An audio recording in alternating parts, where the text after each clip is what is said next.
Hey, hello and welcome everybody. Today is, what day is this? Wednesday. Yeah, Wednesday the 9th, 2020. How's it going? The year's almost over, thank God. And it's almost Christmas time. It's time for Santa Claus and all the goodies and the great deals and stuff. Anyway, I thought I'd go live today. I haven't done it since like last Thursday, I think it was. And um, yeah, here I am. I've been tinkering around with my new K40 laser and I've had a lot of failed prints. And I finally watched a video by Walter of Country 3D, and he gave me some pointers on how to make a template for my bed and how to square things up. So that worked out really good. We're streaming live on YouTube. I'm on my Facebook group, and I'm over on Twitter. I just went live there also. Let me say hi to some people in chat.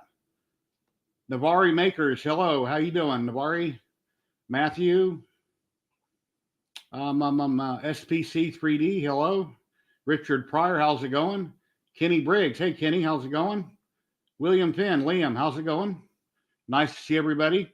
And I'll drop a link again if anybody wants to join in and chat with me and talk about 3D printing hobby type stuff. There's a link there I just posted. You're welcome to drop in. If anybody wants to drop in, if you're on Twitter, hop over to Facebook. If you're on Facebook, hop over to YouTube. Excuse me. I'm getting confused. My wife, my producer in the background says talk slower. I talk a mile a minute. But yeah. Anyway, yeah, let me show you some of my failures. Okay, here's one coaster. Obviously, I burned it way too dark, and I have to, I forget what you call it. Hey, Kenny, how you doing? Good. You, Jerry? Oh, real good. Just showing off some of my bad prints here. Here's a Cowboys emblem that I burnt that came out pretty dark. Oh, nice. Yeah. And then that Jacqueline Kennedy, that came out pretty dark. Yep. And then here's another one that came out way too dark. No. So let me jump back in the ones that came out good. Once I got the template down. My wife likes Texas A&M, or her dad does. So here's a Texas A&M emblem. And there we got a wolf. Oh, yeah. No. And here's a Cowboys emblem. Nice. So kind of fits them right now. They're not doing too good. So yeah, I got a Cowboys hoodie, and I kind of feel embarrassed when I wear it to the store. That's about how bad they're doing. So DeWitt Tim, hey, how you doing, Tim? So Kenny, you're having trouble with your screen. I hear your screen might be bad on your Ender 3V2 from what Luke Hatfield was saying. Yep, it's dead in the water. I ordered a new motherboard for it, and I should get it this coming week. So, are they sending a new screen? The whole screen, or just the board for the screen? Just the board. Okay. I don't know. Well, that sucks. You're having trouble. This is your first 3D printer, isn't it? Yeah. Well, I'm sorry to hear that. Yeah. Yeah, usually things go perfect. I mean, you put it together and you throw something in it and it prints and it comes out pretty decent. And I wished it would have. Yeah. But I'm using my 3D pen. Okay. This is the bottom part. And then the top part, I still got things to do on it. Yeah. And then my little feet that I'm working on, they're both. All right. So my 3D pen is giving me some pastime that while my printer is down. Yeah, that's the one you got from ZYLTECH, right? On the giveaway? Yeah. Oh, cool. Okay. So yeah. So anybody that thinks that's bad extrusion on his 3D print, that's his 3D print he's building that with. But it's looking good. You'll get it. Yeah.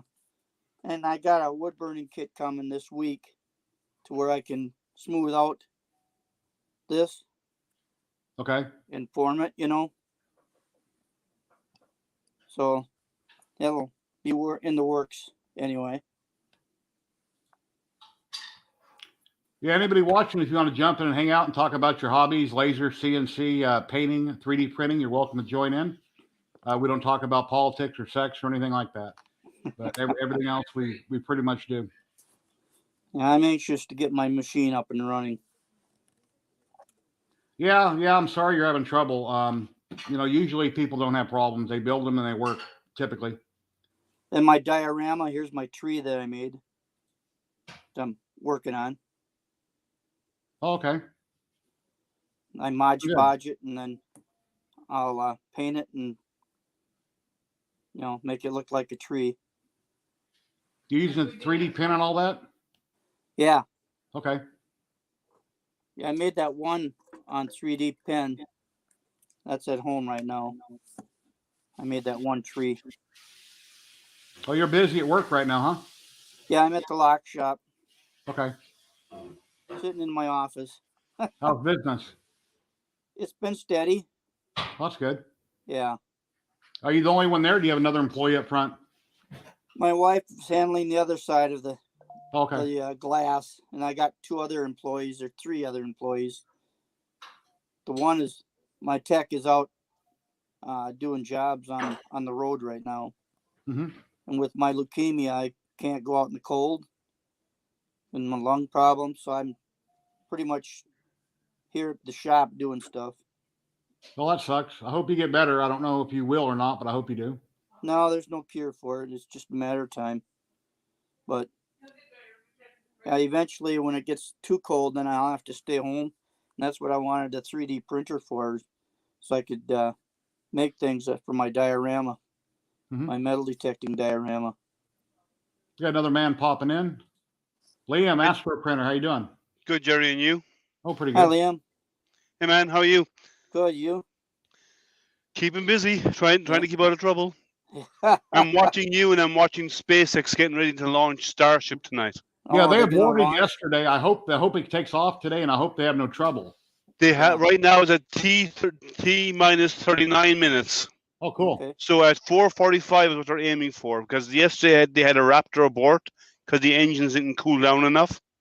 So they're trying again now, and they also have an opening tomorrow. So They just sent another spaceship up the other day with food and supplies in it. Yeah, a CRS, a resupply mission to the ISS. Yeah, I saw that one go.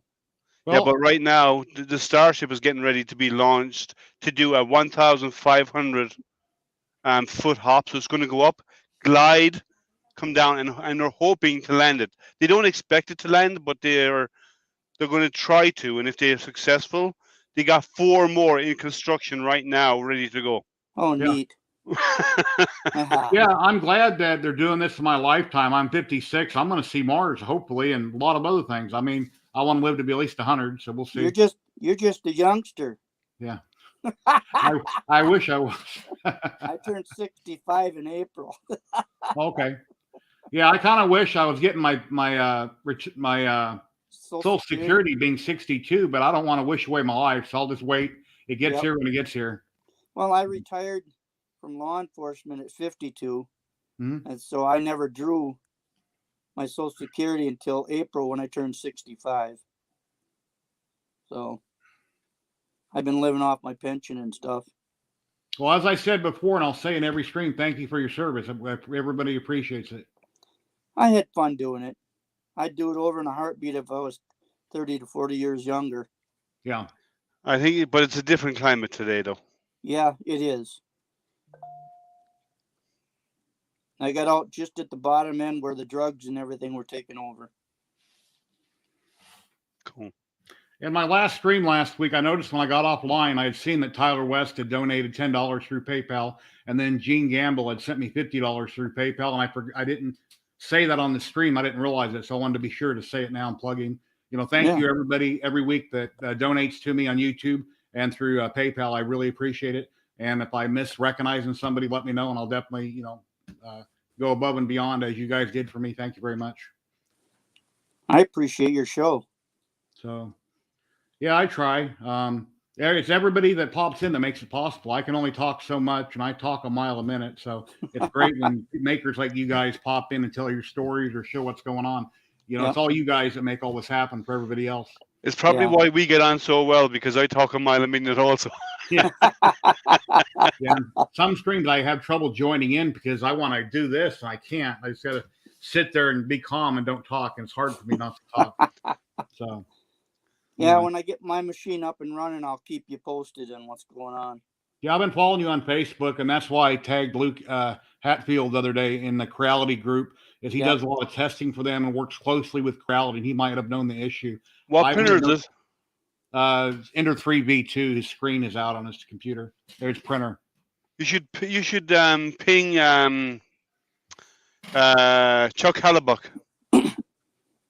Okay. Crowley's sending him another board for it, and Luke Hatfield does all the technical work works closely with Crowley. All right, because Chuck has his whole channel is Enders. Ender threes, everything he does is Ender 3. Yeah, I got it right from Creality, and I sent a response and never got a response, and then I sent a second response, and then I got notified back, and she said, "You'll have to contact the place where you got it." I said, "Well, I got it from Creality's store." I said, "The main store." I said, "That's, that's my credit card. Everything is all says it, I haven't heard back yet, though. So I just went ahead. I bought my own motherboard, I should say, on Amazon. So I'll just throw that in and see what happens. If it works, it works.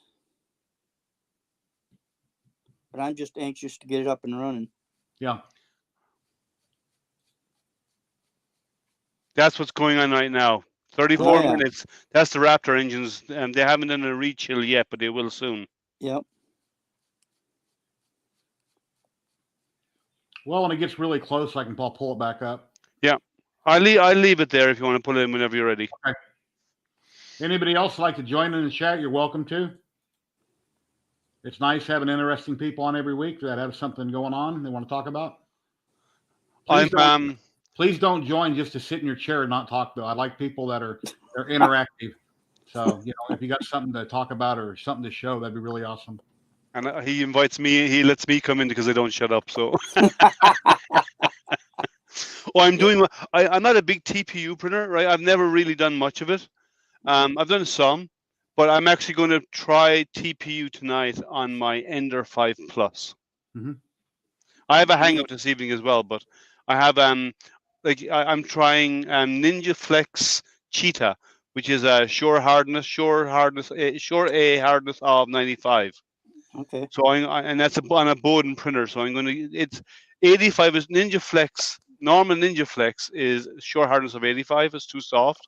Mm-hmm. But the 95 one is a little bit stiffer. It's stiff like a rubber band, this type of stiffness. So I'm going to give it a try on my Ender 5 Plus, which is a long Bowden tube. Hey, Matt. How you doing? Hey, Matt. How about you? Hi, Matt. Ahoy, ahoy. How's everybody doing today? Good. Doing good. Here's my TPU rocket ship. Oh, neat. Yeah, in my face. Cheetah is softer than that. God, I just cannot get my settings dialed in to save my life. Like, it is just... It's not splitting, but I'm getting like I can't get a top layer to You're print. getting under extrude. Well, what speed are you printing at? No, I think I was printing at like maybe 20. Okay, and what temperature? I don't know. I got to go back and look at my profile. It's been. They say 230, 240 is about average For with a bed of 40. What filament is that, Matt? I have no idea. I got to go look. You don't know if it's PLA or not? It's been. Oh no, hang on. Let me go grab a roll. It's TPU. Like under extrusion. First off, whenever I see anything like that, if your print is crunchy and looks like a sponge, it's under extrusion. Yeah, he said it was TPU. Oh, I think he said. Yeah, and like depending on the printer, you may or may not want to use any retractions. You might want to turn them off altogether in some cases. Yeah, Kenny Jarhead's wondering. Go ahead and explain real quick what was wrong with your Ender 3 V2. Well, after I figured out how to run it decent, I was printing my barricades on it, and it got halfway done and was running out of filament. So I put pause on it so I could restock the filament. And then when I hit print, it went back to the home and stayed there. And it would not do anything. And I sat there for 20 minutes waiting for it to do anything. Wouldn't do a thing. No axis movement? No, nothing. And then he posted in the Creality group, and I tagged Luke Hatfield. And Luke said that he believes it's the board. Did you double check your power switch settings? Yeah. Okay. So what I did is I shut the thing off for the night. Went Hey, to bed, Marcel. and when I woke up the next morning, I turned it on. I was going to try and get it working, and the screen is blank. No. Yeah, that sounds like a bad board. Yeah. If some of the axis moved, like you shut it down, powered on, and some of the axis moved, that would indicate that it could be one of the motors, or one of the stepper motors, Mhm. or a controller chip on the board. I've had that happen. But if none of the axes are moving, then your board is dead. It's probably the processor and the board has gone bad. Okay. Yeah, I ordered a new board, like I said, and they'll be here this coming week. Are you going? Is it a silent board you're getting? Yeah. Okay. 4.2.7, I think it is. Yeah, I think they're the silent ones. Yeah. Yeah. Yeah. I stay stock in most of my things. I do have a new. 1 second. Let me get it. That's your first printer? Yeah, it's my very first one. That's Yeah, rough. that sucks. That sucks. He's I a had- metal detector professional, and I mean, anything to do with metal detecting, this man knows. He gets his first printer, and it's like, it won't work right. It's like, that sucks. Yeah, I've got a new one of these. The SKR Minis, brand new, Uh-huh. still fresh in the box. I haven't used it on anything yet. But I'm thinking about putting that into my Soval, is what I'm thinking of. Mm-hmm. Well, if it's his first printer in 3D printing, he needs to stick with stock. And if the stock isn't Agreed. working, he needs to get it going instead of trying to go down the rabbit hole with other companies and Yeah. complicated. Fully agree. I'm not Yeah. into metal detecting much. Well, you should do. Yeah, there's not many there. Yeah. You Only should know. 15 of them. You stay stock until you have it nailed and it works perfectly, and Yeah. then you look for, if you want a feature like that another board has or whatever, then you could look at that. But generally, I stay stock on all of mine. As I only showed you this one is because I have one. Yeah. And I was given one, and I'm thinking about using it on my Soval. But other than that, all my printers are stock. None of my printers are silent boards. Matthew, let's talk about that great print you just showed us and the filament you're using. Oh yeah, your sponge. Oh, so it's a Trunksy white TPU. And I printed some upgrade parts for the extruder on the CR10, and yeah, no, I'm betting you're right. I guess it's just under extrusion. So did you dry it? TPU is super hygroscopic. Yeah. I mean, you leave it out for 1 day, and it'll absorb enough water to wash your dishes in. Right? It's really bad. I live in the middle of the desert. I don't care. There's moisture in the air, man. And this shit is sealed so tight. Okay, can I give you a hint? I buy good brand material, right? I have Ninja Flex with TPU, which I have here. I have IC3D PETG, right? Everything that I have, no matter how well vacuum packed it is, it goes in the dryer before as soon as I open the box. Because PLA you'll get away with a lot. PETG you should dry it. Nylon you absolutely must dry it. I don't care if it came out of a vacuum. You need to dry it. I run like 90+% ABS every once in a while. PLA, every once in a while PETG, and I have yet to ever have an issue with a roll fitting and doing its bit. But I'll give it a shot. TPU is notorious. I'll throw it in and I'll dry it. We'll give it a shot, and I'll keep screwing with the profile. I think, like I said, it's been probably 2 or 3 months since I've messed with it because I haven't had a need. It's one of those where I'm just trying to get it dialed in so that when and if I do have a need, it's ready to rock and roll. No, I've gone down the resin rabbit hole here the last. I got 2. I have 2 resin printers as well. Yeah.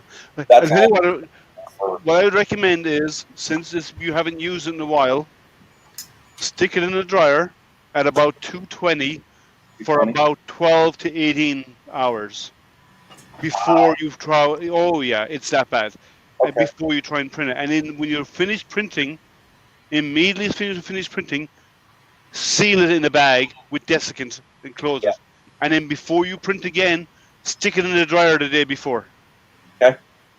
That's how bad it is. And like nylon's the same, but nylon is so bad, you have to run PTFE tube from your dryer, whatever you're using to dry, all the way to your nozzle, because nylon is best printed with a Bowden tube printer, because if you use a direct drive with nylon, you're exposing from your filament dryer to your nozzle. If there's no tube between them, that in that 2 feet of space, nylon will absorb water and will pop as it comes out the nozzle. Hey, Marcel, how you doing? Good, guys. Just working on a droid and hanging out. Today's my day off work, so Cool. Yeah, I seen you on a live stream the other day. You were showing off some parts and pieces. It was looking good. yeah, thank you. Yeah, I'm working on a little smaller version of the CH33P droid. Hey, neat. Yeah, Need so some chopper action. Chopper action. I have Chopper. He's hidden in the back here. He's watching the print. How many of them talk? Yes. But Nice. I made him so small that the electronics don't fit in him, so I gotta customize some smaller electronics for him. Nice. So this guy is supposed to be the same size as this guy, so this probably will just turn into a model for now, and then maybe put some LEDs in it with an Arduino, but no motors or nothing to run it around because, again, the motors are so small for the holes. That Yeah. What do? You use a Raspberry Pi or something in there to drive it? Well, in the big guy, yes. In my big R2D, yeah, he's got Raspberry Pi, 4 Arduinos, 1 Mega Arduino. Or for the actuator, the movement, yeah. Yeah, for the bigger guy down there. It is amazing to me how far technology has come since I founded the Pacific Northwest R2 Builders Group. Man, like back in the day, the sheer size of the rack for the motor controller and everything else in our rigs was just nuts, and we were hunting the web for old hover rounds to gut the motors out over wheel motors, and now shit, man, you just DNC everything and toss it in and call it good. How many droids do you have, Marcel? I'm on 3 right now. See if I can change my camera a bit. Just so you know, Jerry, you got 23 minutes. 23 minutes. Yeah, I'm counting. Cool. Yeah, we'll definitely watch it. Hopefully everything will be fine. Only when I watch NASCAR do I like seeing wrecks. I don't want to see a rocket blow up. Well, the chance of this failing is greater than 50% of it not landing. And they've openly said that because this is SN8. SN8 is a beta machine. It's a test. They do an iterative approach to testing. So SN8 they have already built SN9. SN10 is almost done. SN11 is in the middle of being built right now. Wow. Right? And he's already started some of the stuff from everything from 12 to 15. Right? So he plans to go through many iterations. So this is the first high hop. If this even comes close to landing, right? Or it even glides on the way down, which they hope it will glide, right? That's success as far as they're concerned. They don't expect it to hit the ground in one piece. Yeah. They're expecting it to do a splash landing in the ocean. Right. Yeah, reverse modem on a direct drive. I'm not sure how that would even work, how that'd be set up. Say that again? Old Curmudgeon's wondering, can you do a reverse boating on a direct drive? I don't have any direct drive. A reverse Bowden on a direct drive. I don't understand that. Well, I'm assuming it's still direct drive setup, except you just have a Bowden tube hooked into the in feed of the extruder. Well, yeah, a direct drive, unless it's a non-metal hot end direct drive, they actually have Bowden tubing inside. They're not inside it, and even the hot ends have a small bit of it, right? That's how the Max is set up. Well, and even the Lulzbot, they have a little tail of Bowden coming out the top, and do you know what it's for? When the x-axis moves across, if they didn't have the little bit of Bowden tube to feed what it would do is it would pull tension on the extruder and lift one side of the X drive. So the X drive the x-axis would be pulled upwards. Gotcha. So they put in the PTFE tubing, and what happens is that causes a lower angle drag on the filament as it's coming into the hot end, into the extruder. So so it doesn't cause that lift. Yeah. That's why they have it in there. Yeah, Llama's got an answer there. Hello, Llama. Non-fam. Hey, non-fam, I know you've had a camera now for months. Why don't you drop in and say hey? Yeah, man, come on, get your finger out. Yep. I'm the man behind the scenes. SBC 3D said he can't drop in. He needs to get a HDMI cable for his Nikon camera. Guess what? I know you have a modern cell phone. You can drop in on that SBC 3D. So Hey, Tim. a cell phone Yeah, or a Tim, tablet. like if you haven't hit that thumbs up button, do it. Come on now, guys. Yeah, appreciate it. Yeah, thumbs up are great. I think non-fam is shy. Yes, well, of course he's shy, but he'll drop in at some point. Yeah. Non-fam is a he or she. I don't know. I've never met the person. I don't know. Let me open the door. It's getting warm in here. Anybody like to drop in? I'll drop the link here again in chat. Hello, AutoDrop 3D. How's it going? Tim, hello. Tim says he'll pop in about 15 minutes. I know he's busy at work right now, or he could be on the way home. Well, I'm still working right now, and I'm still watching NASA, and I'm still in here. Yeah, I'm working. I'm sitting in my office. This is my office as well. Yeah. I work out of here. Step away from Ecto for a little bit. Finally, tired of having my nose pressed up against it. Here we go. Somebody's popping in. Let's see who it is. AutoDrop. Hey, I'll have my camera on here in a second. Alrighty. I just went to the dentist today, so half my face is numb, so this might be interesting. Oh, this is awesome. Like to the slaughter. Like I can't feel half of my face, so it's like my bottom lip is like doing weird things. Well, as long as you don't chew it, it's okay. Once you get the camera working, we want to see you drink something out of a can on screen. No. I'm not going to be doing that. You want to see him drool? Go on, admit it. Oh, Matthew. There he is. So how's it all going? Pretty good. Yeah, NASA's going to take off here in a bit. A rocket. 18 minutes. Yep, they're launching in 18. Well, it's not NASA, it's SpaceX in 18 minutes. Sorry. Yeah. This is the one that they're building to go to Mars. Wait a second. Do you think that Musk is going to get it up this time, or which one is this? Is this NASA or is this? This is SpaceX. I think you should rephrase your question about him getting it up. So rephrase to something about he hope it will launch. Yes, it was aborted yesterday. At second launch. I have more faith in Elon Musk getting to Mars than I do in this other program. Which one? What? Virgin? Blue Origin?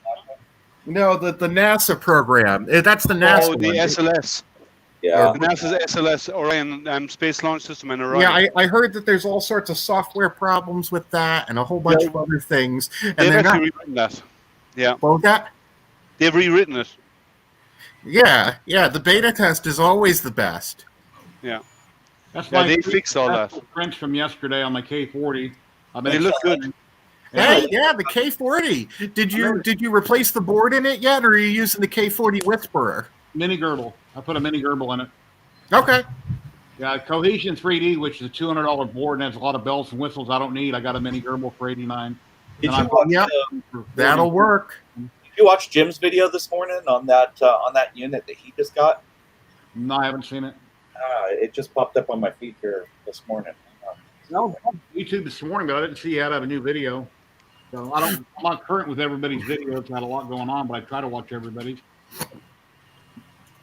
Yeah, the K40 works pretty well. Have you cut any acrylic or anything on it yet? No, I'm still a newbie. I just got everything up and running a few days ago. I had done a bunch of upgrades on it.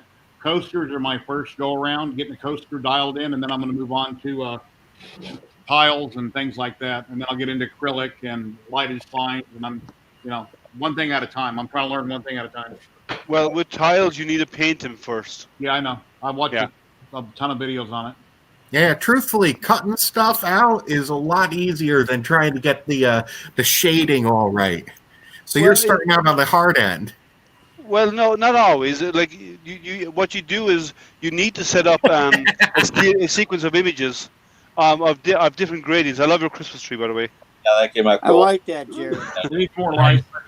I got a million spools. My wife wanted a Christmas tree, so I got a whole bunch of.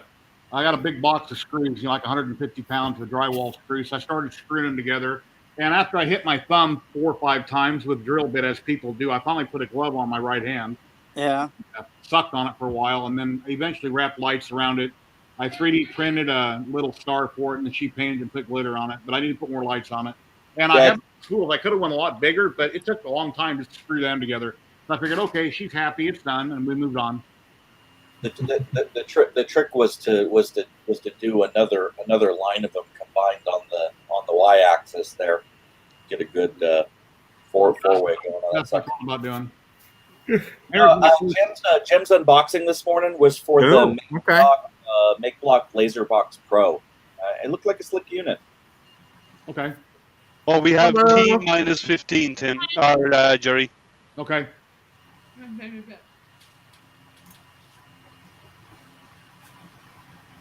Are you asking about your ruler? Old curmudgeon. What did he say? Yeah, the Edge of Tech. Yeah, I saw his video on doing the gradient burns. Yeah. Yeah. Are you doing rasticizing, or what are you doing? I haven't got into that yet, but I will be. I'm still working on coasters. Hey, Dixon, how you doing? Hi. How's it going? You should back off your power on your beam. Drop it down a bit, because that's why it's weird. I'm only using 1 or 2 milliamps at the moment. I don't have anything cranked up. It's all really low. When I burned my coasters here, it was really black. That was at 10%, and then I dropped it down to 8% in light burn. I'm nowhere near I'm never going to max out that laser. I will never try to. Oh yeah. Then go too faster. Then increase your speed a little bit. That will stop you from burning as deep. With the CO2 things, at least with mine, I can only go down so low before it just stops, like putting out a beam at all. So, I noticed that there's like a threshold or something for if you go too low, it won't start with the lasering. Liam, you probably realize once you got your K40 in the mail, you don't need to mess with focusing the mirrors and you've seen all that hot glue everywhere. Because they're pre-adjusted and they're glued up. Yeah, there's glue holding glue in those things. Yeah, they're perfect. Even to get the batteries out of the water and so on thermometers, like you need a PhD. Yeah, they're battery operated and in the little readers that they have. And I'm telling you, you need a PhD to fish the glue out of that thing. It's so well buried inside. I think I might just take it apart and print my own case, a proper one. That minus the glue, because it'll be easier to cut it out than to try and remove the glue. And I haven't put any of my 2-liter frozen bottles in my 5-gallon bucket of water, because if I only do 1 or 2 coasters, I'm not getting that water hot. I'm not running the laser long enough. So, but if I want to do a whole bed of stuff and it's going to be printing for a really long time, then I'll grab a couple of my bottels. Well, I got around 23C on my temps. Yeah, well, I got myself a 20-gallon trash can, and that's what I'm going to use for mine. That way, then there's a lot more water in there. Did you add any fish tank anti-mold into water? You should. I'll worry about that in the near future. But I've got 3 out of 5 gallons in it. The bucket's a little over half full, 5-gallon bucket. It's plenty with the fish pump that came with it. Yeah, but I know a lot of people use antifreeze in them because it works fine and it's good in the northern climates, especially if you have any risk of that thing cracking. Because if you get water in there and it freezes, that is no good. You're in Vegas, though. You shouldn't have any issues. That's a problem, though. Time I turned on the pump, I did have bubbles in it, so I lifted it up on one side to get that bubble to flow. And it's been fine. That sucker to like an external transmission cooler, man. Run antifreeze in that sucker and a friggin' desktop fan running on it. Good to go. Today I've got a little pump coming. You see online they spin. With a little impeller on it, yeah. Put that on the top. Because when I got the little air assist pump running on the ground, it's not noisy. It's like an airbrush pump. It's loud enough that I have to grab the bucket and fill it, and you can't tell when water's flowing. So I need to have that little visual thing on top to make sure. It always is. That came out good, Dick. A lot of people hang the compressor using a bungee cord or two. It'll reduce your lifespan of the compressor, but I left it on the concrete, or I picked it up with my hand, and I didn't hear a change in tone. It's not very loud. Yeah, but the problem is if you don't add, especially because you're living in a warm climate, Jerry, if you don't add an antifungal or something, a small bit like from a fish tank, you buy it costs maybe $3 or $4. Yeah, I've seen them Some of it online. in, and what it does is it actually prevents any algae growth because in a warm climate where you live, algae growth is going to be high. I imagine you could throw a little bleach in it and be fine.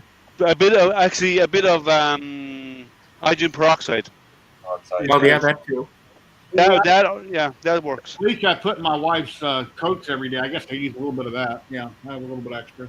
I had regular tap water for the last 20 years in my laser. I had no problems. Yeah, well, they say that tap water, if you get any of the elements from the tap water, the minerals attaching to the laser tube, you get a heat differential between where there is and there isn't. No, the physics is true, right? Trust me. Yeah, I mean, Yeah, on it's 40 true. watt You can laser, actually I get don't think you fractures have in the nothing to glass. worry about. But anything that can actually carry, as well as that, you have anything that can actually carry electrical current. Tap water carries more electrical current than pure clean water, right? So if anything goes wrong in a tube, it can end up carrying a current, right? And you don't want that either. So, go ahead. Welcome to the hobby, Kenny. And as you can see, your first 3D printer is a gateway drug. Sooner or later, you end up with a laser cutter and CNC machines. Oh yeah, and all of a sudden you realize all these little desktop tools, and all of a sudden you can make a whole bunch of shit yourself. And Yeah, I got 9 printers outside, and my laser cutter, and I have CNC. They're nice. I saw that book. That's lovely. that is so cool. I love that folding mechanism. That is just beyond neat. Yeah. You have to share that. I'm sorry, you got to share that. I want to make one of them. Yeah, I'll send you the print, the DXF file if you want to run it. The thing for me is another that one. like that is just begging to be Nice. sized up to be an external enclosure for mass manufacturing. What type of wood is that? It's got a nice little clip on it. That's, Lock it. What type That's of wood? lovely.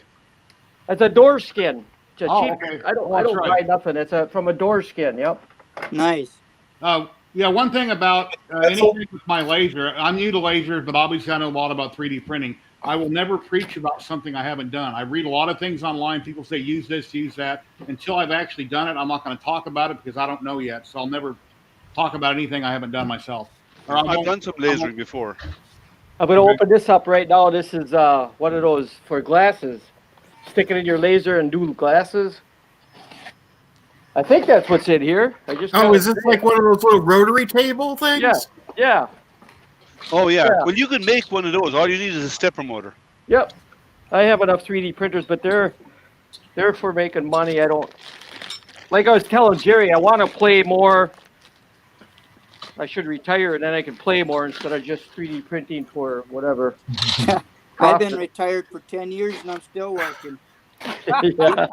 Jerry, we're approaching 7 minutes. Just to give you a heads up. I'll call you at T-2. Okay. Hey Dixon, when you get a chance, want to do a close up of your DS9 station up there? Sure. Oh. Can you see my fireplace running? Yep. Yeah, that's hell.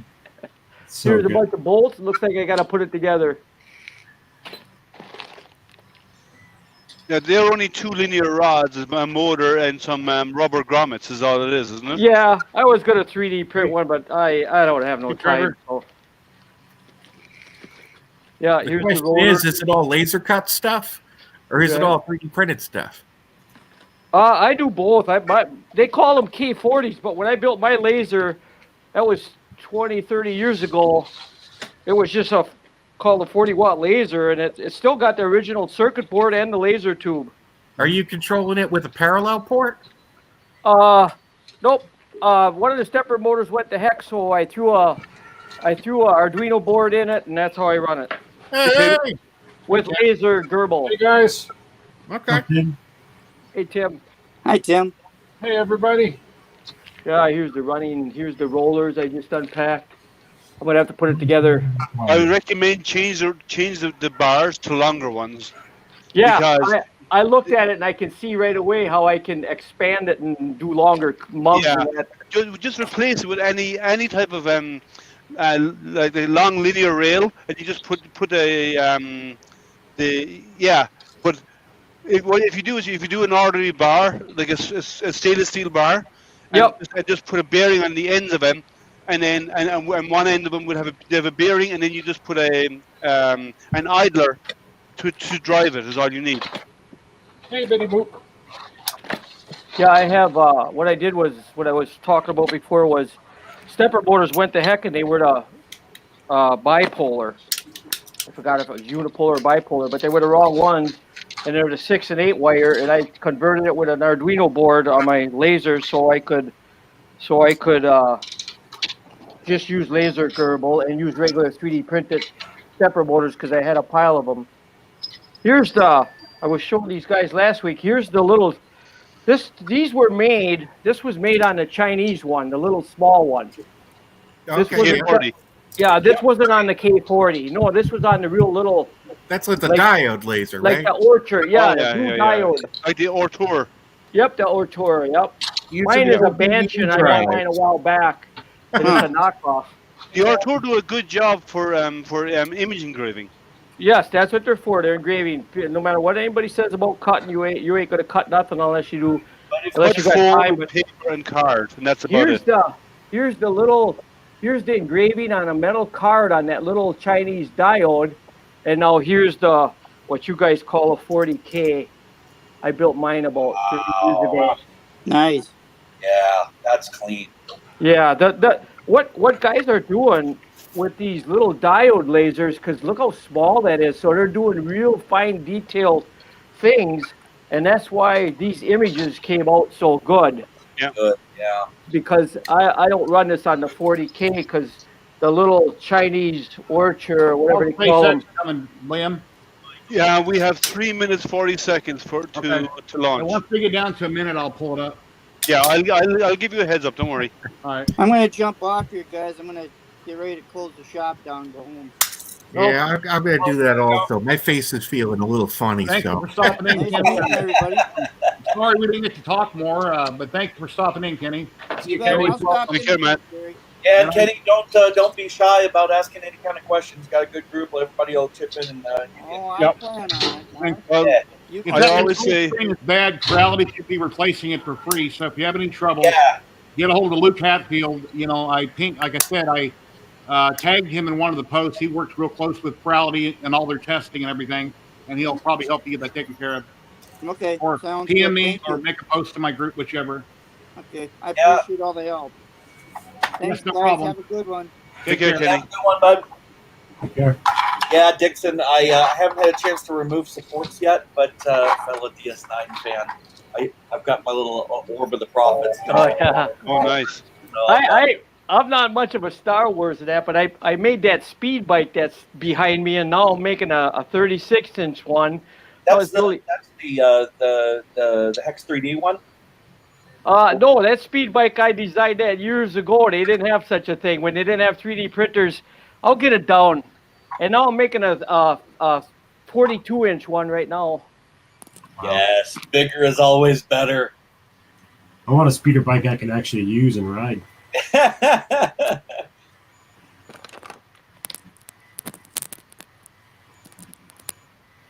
2 minutes, Jerry. I'll All give right. you a shot at one. Okay. This was made from a door skin. I made this about 15 years ago. Or just I'm totally okay with that, minus your choice of trooper, sir. of what, the rider? Yeah. That's the only one I could find. Now my 42-inch one is going to have new technology in it. This thing, you really got to know how to fly with this thing. God, I can only imagine. How's that weight? I mean, does it compensate pretty well for it? Yes, I got that all calculated out. My battery goes right under here, a 2200 3-cell, and it's all calculated. But the reason this is so tough to fly because this has a CC3D board. It's back when they didn't have gyros and all of that. Yeah. Now my new one will have a new system where it'll have the gyro and GPS and all of that stuff. I can't wait to see it. That is slick. Yeah, Okay, Jerry. I just got the parts and I CAD'd it. This one, I still had this on CAD. I had to go find the files, and I finally found them. And then this one is 21 inches, so I blew that one up to 42 inches. So that one I'm going to have to get a stormtrooper or whoever's supposed to be on them. I'll have to 3D print one or cut it out of foam because so it doesn't get so heavy. Jedi. Yeah, drones just blow me away because aerodynamics just go out the window. This doesn't matter anymore. Yeah. Yeah, there's a lot of technology into these props and the direction they go in. Okay, we're approaching 20 seconds to launch, guys. Yeah, after the Everything's going stream, well. Trevor. After the stream, Trevor, I'll PM you what was going on with his board. He had to replace launch. 7. Here we go. No talking. All right. Oh shit! There she goes, boys. There she goes. Yes. Now she just has to keep going up and then glide back down, hopefully. What altitude are they aiming for? 1,500 meters. Yeah.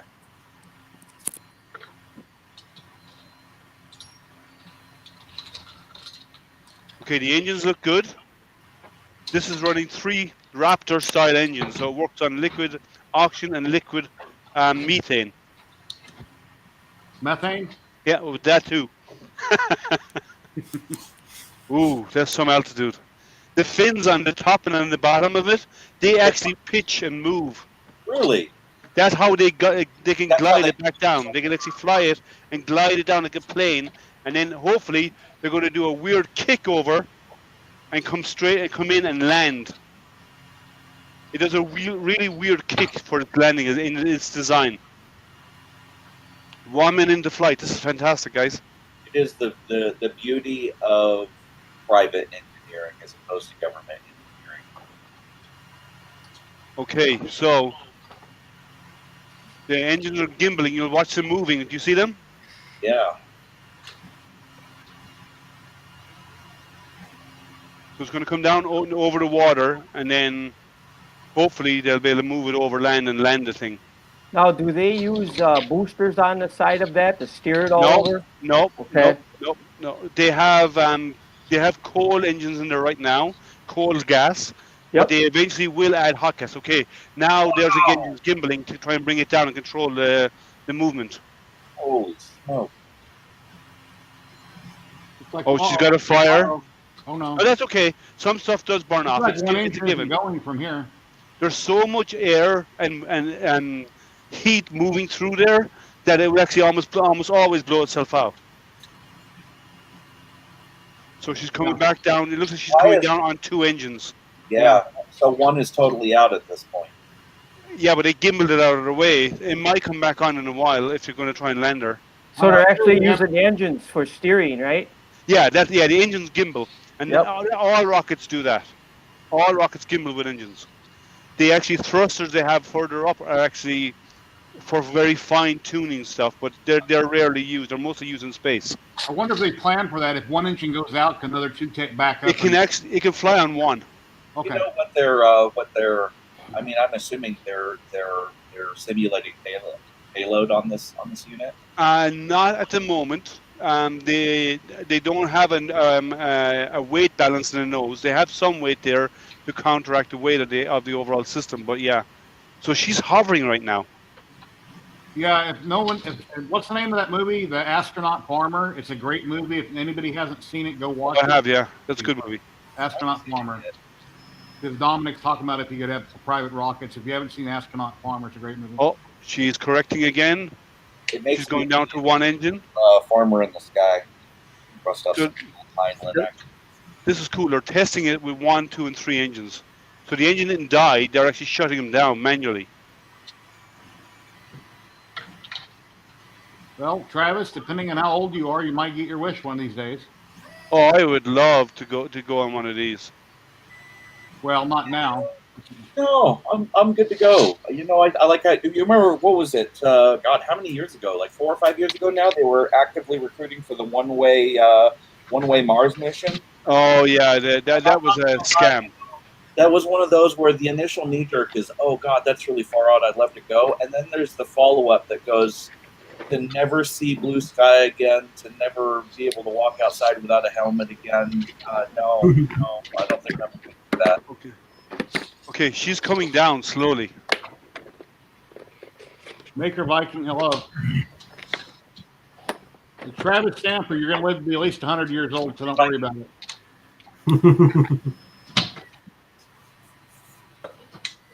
But I got to say one thing, keep active. When I retired at 50, and I'm 56 now, I work construction. And when I retired, I basically went from 100 miles an hour to doing almost nothing. My health kind of went to crap really quick. So stay active. Oh, watch the fins. Watch. She's going to Oh. flip over now. See the move? She's going to flip over now and do her glide down. See if she can glide. Nose down, you think? No. Well, That'll I pick don't up too think she's much got enough speed. altitude. Watch I the see. fins move. See this? Yep. Now it's gonna glide like a glider. Yeah, it's going to It glide can't down. go. You're right. If it goes straight down, you're gonna pick up too much speed.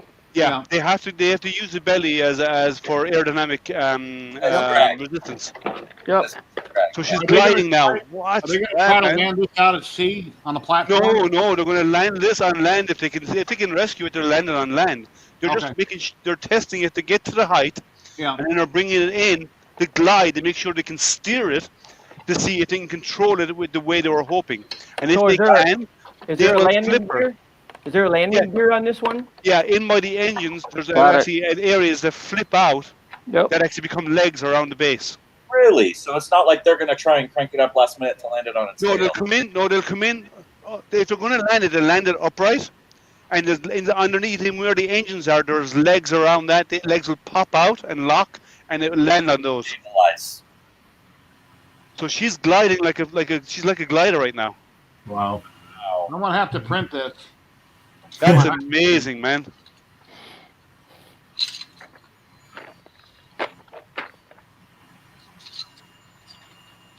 I'm grabbing this screenshot because this is just amazing. It's too I good. don't understand Betty Boo. Oh, this is amazing. Okay, she's on her phone typing and she misses buttons. So it's coming down. Look how close to the ground it is now. Now they're turning her. They're trying to bank it around to see if they can bring it in. Bring it into land. Yeah, it may belly flop into the ocean, but it's Yeah, because it seems okay. like Watch the engines. Watch the engines. They're gonna. Oh, here they come again. Oh, it's going to Oh, What? that's the flip. That's the flip. Is she Oh, gonna wow. come down? The Is she gonna come ground down? is They did it. Oof. Oh, Doesn't matter. too Doesn't hard. matter. She came in too fast, but it doesn't matter. They did it. Sure. They're gonna use that to collect all the data. That's what this is Wait a for. This thing is still standing, is it? That might be. Wow. No, it broke up. It broke up. It just But- didn't slow down fast enough. Yeah, but the flip worked. Oh my God, it must have come in and hit the ground going, what, a couple 100 miles an hour at least, though. Maybe, but like that thing came in so fast. That's not And- good. So the way they came in, and yeah, she broke up, but they flipped, and they actually got orientation. So if they fired up more, or if they did a flip earlier, Yeah. they could have brought her in. Come on, zoom back in. Yeah, they gotta control it like their other unit, where they can put the propulsion on and slow it way down. Well, they only used one engine coming in there. I think if they did the flip earlier, because this is a learning experience for them, right? Sure. Yep. So if they did the flip earlier I hope so. and got upright, they could have slowed down enough. They just came in too fast. Wow. That was what they call a RUD, a rapid unscheduled disassembly. Yeah, it looked like that ground was coming at him really fast. Oh, there's a piece of it right there. Yeah, it broke up, but still, they Wow. landed. They brought it in. It hit the landing pad. It proved that they could do it. Now they just need to If throw it that would earlier. have been a manned capsule, it Was would have been Chuck like Yeager on that one? Oh, too If that would have been a manned capsule, it would have been like the other one. They could have jettisoned the capsule at the last minute if they came in too fast. Correct. And then they would have been fine. Yes, Nerve. they can. They can do that today now. They can do that today. Because he was what? He was 90. 94. Yeah, Was he? to have broken the friggin' sound barrier and to have Awesome seen this test. level. Chuck Yeager, yeah. When I first got into my computers back in the day, I had X15. Chuck Yeager games. Well, they already have SN. That was SN8. SN9 is already built. It's already done. It's finished. It's sitting there waiting to be used. So I would say give it a week or two. That'll be cleared out, and SN9 will be moved out and put out in its spot. That was fantastic test. They succeeded. They glided down. They got over the launch pad. They just kicked too late to slow down enough. That's all it did. All it did. They could have probably brought that in and landed successfully. Well, that guy got fired. He figured that out wrong. But yeah, it was a great test. Yeah, they plan to lose 5 of these before they succeed. Sure. You have to. Yeah. But look, it's on the launch pad. It's on the landing pad. Yeah. And it's in the center of the landing pad. Yeah. That's fantastic. So everything went great, other than it didn't slow down fast enough. It's a learning experience. That was fantastic. I'll stop sharing that. That was awesome. Thank you. Now Yeah, you can see why I'm a nerd. Yeah, you're the It's space awesome. guy. Oh, DWIT 10. Okay. Matt, you were asking about this? Oh, Yeah. DS9. This was done actually a long time ago. It was a challenge. One of my Yeah. buddies, I told him I was going to build the I'll take you printer. guys. I told him I was going to build a printer and have it running in 4 hours when they first came out with the first CR10. That's what this is from. Right. Look at the Nice. detail. That's a beaut. I told him I could tune it in and have it built in 4 hours, so this was sort of a challenge. That's awesome. That's a hell of a print and you just did it in 2 pieces? Yes, it is. Yep. Bottom He, piece. he doesn't know that, but to get that quality, you can actually see all the windows. Wow, that's crazy. Hey, Jerry. Yep. Okay, hold on. Let me move you up here and then click that button. There you go. That's that ZYLTECH Pet G. Oh, that came out looking great. Nice. Oh, that roll you won. Okay, awesome. And that That's what I'm not looking at. I'm looking at your ideas so I can steal them. it fits. Is that for your Goes loader right or in something? here. Oh yeah. Yeah. Yep. And then you can see the light.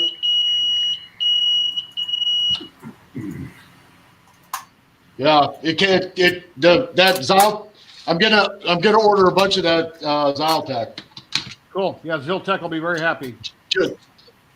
Yeah, As with any just company. based on that giveaway. Cool. I learned a little lesson today. I'm really glad that rocket stream was going when it did, because I forgot I had a pair of pliers sitting here in the office with me, and I was too lazy to go out in the shop to go get a pair. And removing supports when you're on camera are probably not the best of things, because I did have that thought cross my mind where I just need to get this one piece off. It'll be fine. Yeah, I use needle nose pliers, and then I use my little blue cutters. Occasionally, I cut supports in too. But Yeah. usually, needle nose pliers, I rip things off with them.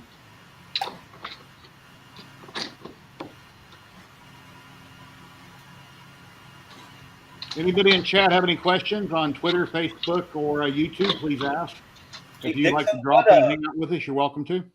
So I've hunted high and low, and I've managed to find, I think, 3 different DS9 models. One of them seems to be pretty good. Which one was that?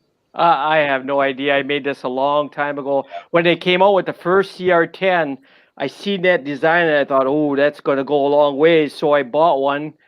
You don't want to know what I paid back then, but it was like $700. But no lying, that machine made me 10 grand so far. Yeah. Yeah, so I bought 2 of them, and then now I end up with, I got 12 different printers running, pretty much.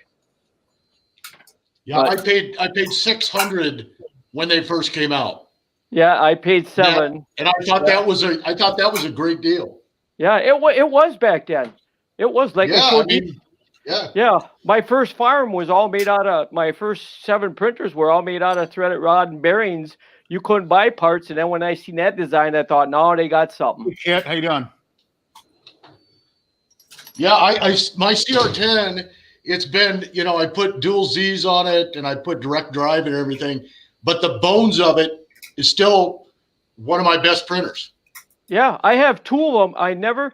there's only one of them that I put a heat pad under it, so it heats up in like 30 seconds to a minute. Otherwise, they're both original. And guess what? I had one that plugged up in the last, when did they come out with them? 5-6 years ago. And them things are still making, I can't believe the belts in that didn't wear out yet. I bought a Canovo. I bought 2 Canovo AC beds for it, thinking that I would put it in. And when the bed finally went out, the 12-volt bed, it's never gone out. I mean, it's never even come close. Yeah, I have one that I put the SSR in, and I put that heat pad, that Canovo heat pad from Amazon. It was $75, and that thing just heats up in a hurry. But I just never got around to doing it to the other ones because I keep them running, and it's like, oh my God, I can't believe them things they're original CR10s with and they're still going. If you're not running them, you just can't kill them. That's an upgrade that's well worth doing. If you want to print ABS or if you want to just have it heat fast. Yeah. I did that one early on and have never looked back. It was worth the time and effort. Yep, I print a lot of ABS experimenting a long time ago. I print a lot of ABS and I put a bag over it, and it worked slicker than crap with a bag over it. Yeah, I still got 2 of those Canovo beds for that. I probably end up selling them. All right, let me know. Yeah, I let me prefer know how PTG. much you want. Well, I prefer PTG over ABS. Seriously? It's easier. It's cleaner to print. My machines are dialed in. No, it's not that. ABS has health issues associated with it. PTG has none. I know, but you also have like warping issues, and if they're not in enclosures, ABS all is that kind easier of to sand, but you got to have. Well, you don't need to sand ABS. Right, you just you can do that. Yep.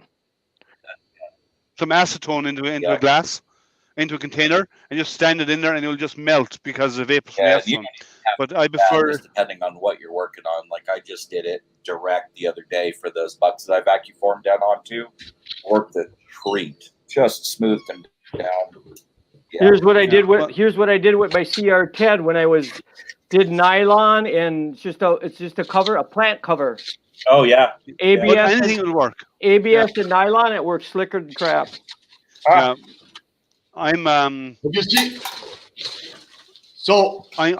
on some recycled. I bought the one that you plug directly in to your wall. Oh, then it has a programmable. Yep. So you don't even have to hook it up to your SSR.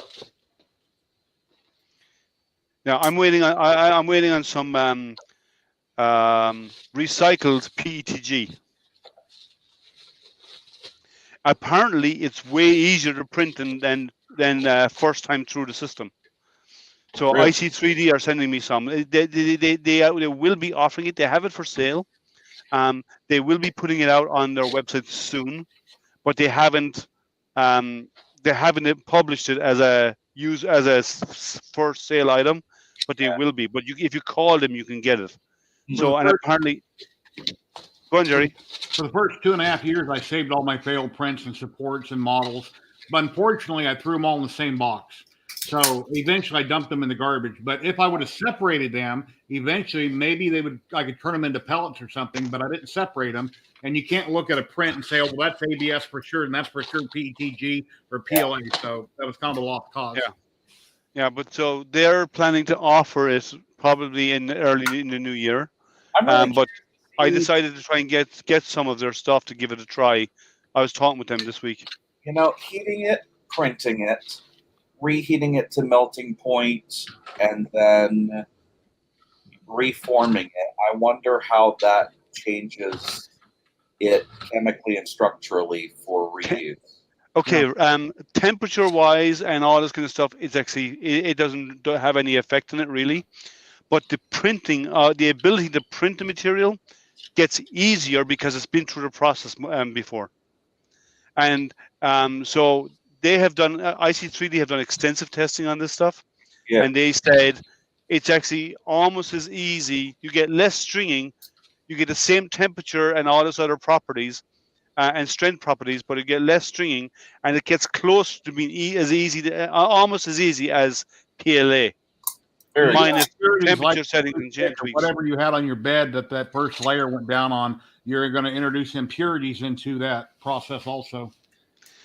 Possibly. That's why they're only taking. Clean it really good. Yeah. Well, they're only taking stuff from a manufacturing environment where they build models. Yeah. And when done, they dump the models. So they're the only ones they're taking. I'm forward to hearing how that works and if it's cool, if it works well or not.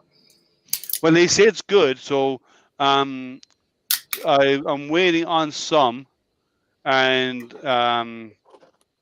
when I get it, I'll do some testing with it. Apparently, so it's almost the same. I actually might do a live review for them because they came on my stream last week. They were really nice to deal with. They were really good guys to deal with on the stream last week. Awesome. And they mentioned it there. Actually, that's where I heard about it. Oh. So because they talked about doing it. So I reached out to them. And Matthew. Yes. Don't you wish you got into resin printing years ago? Now that you've had it and tried it. The thing for me is I you and I have talked quite a bit about it at one point or another. Where I stayed away from it specifically because I didn't feel like for what I do here in the shop that the cost benefit ratio panned out. That being said, am I going to do like a ton of statues and stuff in it? No, that's not my use case. I can do that stuff in FDM just as well, but I find that for doing small plaques for the display pieces, that will be go-to. Anytime I'm doing lights, it took me 4 or 5 iterations on the Ecto lights to finally figure out what really worked for me in my use case scenario. Those will definitely be like a no-brainer. They're actually like it continues to kind of expand for ideas of little. I think doing 100% models in it. No, thank you. I don't see the point in it. That's a real interesting question because Dominic's I have. It's a dual cam. Slick. So the 2 micro switches. Yep. The cam comes up and sets one off and then sets the other one off, depending on the height. But anytime I'm doing inset jewels, anything that needs to light up where I need a lens, now that I've got a workflow figured out, it's invaluable. That's a real interesting question because I bought my Mars for my business only because I wanted perfect smaller gears and parts that I was selling. And then I looked at that Anycubic and I thought, oh man, get a big. That's not the high end, but it's close. Resin printer. And I started thinking, no, wait a minute. If you want perfect prints, 6 inches tall or under, you're going to get exquisite prints. But I can get awesome prints with any of my FDM printers if I go bigger. At that scale, yeah. Yeah. And the thing for me is for the guys that are jumping on board and they're getting, the big Frozen or what's the other really big one? The Phenom. Yeah. For me, as I go, look, that's cool. And obviously there's use case scenarios for it. And if it fits your use case, I'm not here to dissuade you from that. That's a proclamation. But for me personally, right, running a home business, I look at the cost of the UV resins, which in all due fairness has come down. But even with as far as it's come down, when I look at what I get for the money for a bottle of resin versus a standard, roll of filament, and what the output is, the physical output I can sell to a customer, the filament still beats out the resin. It's 2 to 1. You got to. You're right. You have to get paid for this. For one thing, I looked at that Anycubic, and that's around 900 or something, and the reviews are really good. And I'm thinking, now wait a minute. I never bought a printer that didn't pay for itself in a month. FDM. Now, if I bought that resin thing, I'm only going to give it 2 months, and it has to pay for itself. But you know, it's also the difference between like one of these large machines where I'm having to dump what 2, 3, 4 bottles at $30 a pop into it in order to fill the vat to be able to do this big massive print. So congratulations now at $60 to $120, or like the Mono X, which for me, the older Mono, the other units, I felt like they were too small of a bed. It limited too much. And I felt like the Mono X finally ticked that sweet spot where I have the size just in case I want to do a longer plaque. It's more about length and width dimensions as opposed to height dimensions. It ticks the sweet spot for the things that I would make use case scenario in my shop. And there again, that just boils down to, you know, is it a hobby for you? Is it a business? If it's a business, then you always, it does not matter what the machine is, you're always looking at it real hard going, what is the cost benefit ratio for me? And that Mono X just happened to tick the sweet spot. You must also remember as well, resins can often be brittle. In comparison to FDM. FDM can have more structural strength than resin can. That flex helps on them printers. That flex helps on the FDMs. I've made a lot of production parts, and that flexing actually keeps it from snapping off. Like if I do PET G parts, they're more brittle. In all due fairness, though, guys, I made that exact same argument a month ago, and since then I am perfectly okay with presenting that I may have made an uneducated assessment. And at this point, what I'm seeing guys who are buying they're increasing their knowledge and they're purchasing their UV resins very specifically, and they are keeping logbooks for what ratios to mix of what types in order to gain those properties that are very specific to what the project is that they're working on. Exactly. I gave an example to a guy. I built my CNC 30 years ago, and he's going to build one. He's going to do these 3D carvings, and now I have VCarve Pro. I bought it a couple years ago, and it's outstanding. But 30 years ago, I did 3D carvings, and you couldn't get a customer to pay for that. So I ended up doing the 2D carvings and making twice as much. And I explained to him, I says, that's fine. And you can have your fun and get into your hobby, do what you got to do. But you are not, I said, I did not get a customer to pay for that 3D carving time.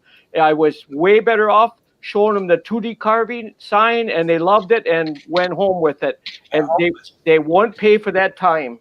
And I tell you, I'm always up front because I go like, look, I don't know too many other folks that maybe lack as much common sense as I do and are willing to tackle my particular business model, because I just,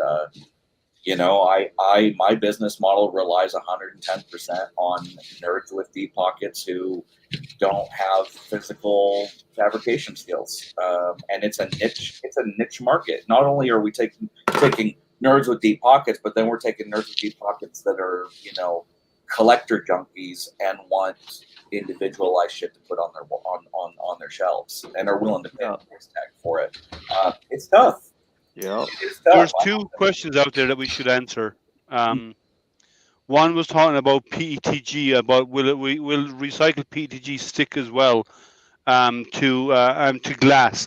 Well, yes. So there was the one before that, Jerry. Yeah. So will it stick to glass? The adhesion properties of PETG has not changed. You still need a release agent. If you print PETG and do not use a release agent, you're asking for your print bed to be destroyed.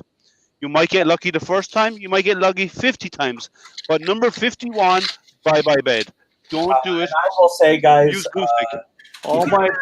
Don't be scared away by release agent. Like, you can use that. I hop on Amazon and I buy Avery purple glue sticks, and it works a treat. When it cools, it pops. I have yet to have any issues. I found the purple glue sticks don't work for me.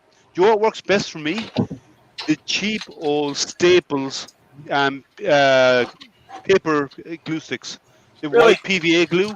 Yeah, I never get any leave in my bed. Now, Palmer, I tried this for the first time ever on mirror with PLA in my CR10. Well, I got my first layer too close, and it said on PLA when it cools down will release. Well, it didn't. So I took my Build-Tax Fast Shield, which is paper thin, and I still couldn't get under it. And the first time in 4 years, I popped a mirror, and I've never broke a mirror before. Wow. And I contacted the company, and he said, well, you had your first layer too close. So I went back down to the glass shop, and I got another mirror. Because on one of my printers, which I have an enclosure for ABS, I got a 1/4-inch mirror beveled and sanded that I keep on that printer. And that's what I used to use in my original CR10s. I didn't go to Home Depot or Lowe's to buy the paper thin mirrors. I got one that was just as thick as a Corality original mirror. And that's what I was using on that printer. But yeah, I did break glass one time. And that was, they said, well, you had your first layer, too much squish. I've never broken glass. I've seen many people who have. Yeah. Because I get the jumbo sticks from Staples. You get a big pack of 10 or 15 of them, the big pack of them. Quick, warm the bed while the bed's hot. Quickly covers everything. Quickly coat the bed, right? Never a problem. I've never ever damaged or lost a bed because of it. Yeah, all my machines have mirrors. I've got hundreds. I've got hundreds, way over 100 prints on each one of my my polycarbonate beds. They're 30 thousandths thick.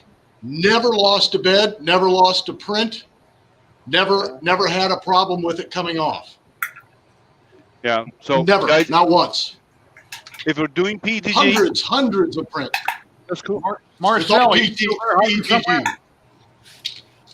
It's all PETG. Yeah, that's all. Back. Maybe, yeah. 90% of what I do is PETG. I buy it in 2.5 kilos. Print directly on polycarbonate, and you will never have a problem. That'll work too. Yep. I every 50 prints, I just take the spray, the hairspray, and touch up a little bit, and I never wash them or nothing. I just keep going. Oh, wow. About every 50 prints. Yeah, I've never used hairspray. I always find I like the glue for two reasons. One, I mostly use glass beds. Yeah. I have one PVC bed which I hate. Actually, no, I have two, and I almost never use those printers. But yeah, print directly on that. This is the one I'm making. This is Jerry's. I've got. Here it is. How thick is that polycarbonate? 30 thousandths. 30/32 of an inch. Print directly on that. You will never have a problem with it sticking. And I make these. I still got to get Jerry's out to him. But that's 30-second 30-second thick polycarbonate. Never had a print go. Never. I've never lost a print on this. And how hot? And I've got hundreds and hundreds of prints. How hot is the bed? How hot can you do the bed with that? I typically do the bed at 60. I don't print much. Print much PLA anymore. PLA I did at 50. I can get up to 100. I can get up to 100 with the magnet underneath of it. 100 and I think it's rated for 120 C. Oh, so you got the magnet underneath the polycarbonate, so you just clip it on. Yeah, what I do is I have a piece of annealed glass, okay, just regular single strength glass, which is the flattest man-made surface without being milled. Mm-hmm. And then I put a magnet, I glue it to the glass, so now I have the flattest surface with the magnet, and then that goes on that glass with the magnet. Oh, I see. Okay, interesting. Yeah, cool. I'm going to do a video about it. I tried to get it patented, and my patent attorney said too much of this is in the public domain. You can't really do it. So what I'm going to do is I'm just going to do a video showing guys how to do it. It's like I say, I've done hundreds of prints on it, never lost a print, never had a bad layer, never had a problem getting it off the bed. Hey, hundreds. Dave, hundreds. Hey, Dave, here's when they first came out with Ninja Flex.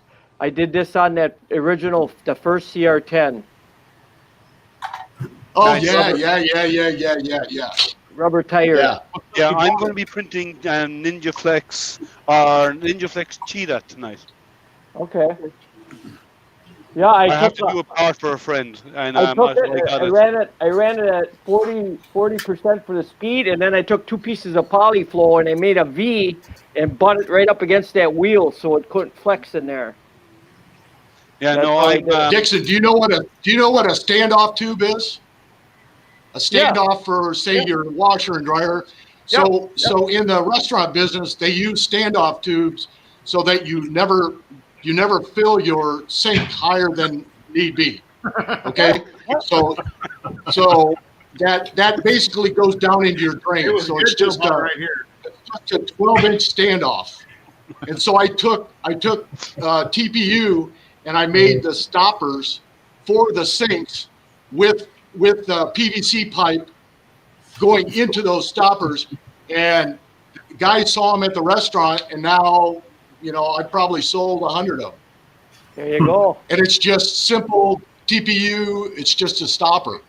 Yeah. And I don't know. I've had a couple of them are 3 years old, and they're still, they're not as flexible as they were originally, but they get used in bleach every night, and they still hold the water. They still hold the water at the right height.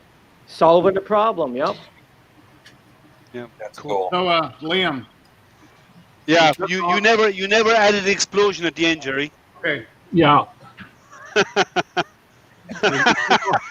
got up here. What are we doing? We're about like this. Oh no, all the way over. Keep going.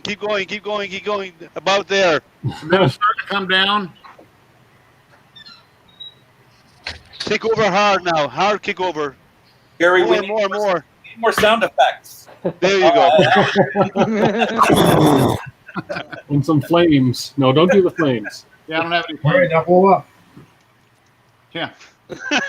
Yeah. Boom. And that's how we lost. Jerry. But they'll fix it next time. It'll be perfect next time. Hackman took them. Get it wrong and they'll fix it. So. Oh, no, this. In a week's time, SN9 will be on that launch bay. At most 2 weeks' time. SN9 will be out there. That is so guaranteed. I was trying to find things to put on my Etsy store, and I thought about selling a little TPU rock. I'm like, well, I'm going to keep it. That's pretty cool. I mean, it's flexible.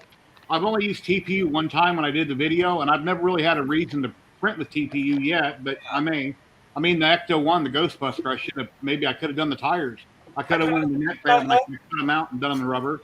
Yeah, I feel like, coating them in plastic dip work the treat. What you do? Do you get that stuff? What is that spray rubber sealant? Yeah, that's all.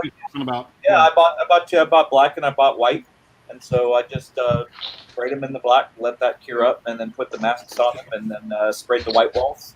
What was the name of the guy that used to do that advertising? He was always yelling. Yeah. Yeah, and he would put do a boat and then jump in the boat. Yeah, he doesn't talk. He never talks. He always screamed his lungs out. Yep, yeah. Flexine. Yeah, Flex Seal. That's it. Flex Seal. Give me a close up, Jerry. This country, if this team is doing the throwing not very well, he says, "How well is that spiral when I throw it across the room?" Well, hold on, Dixon. I put it directly on glass. Yep. I put it directly on glass, and then this is an N3 plate, just blue steel, and it just sits on the. How does it stick? How do you stop? I'm working off of a piece of steel glass. Okay. And if I do a How thick it is?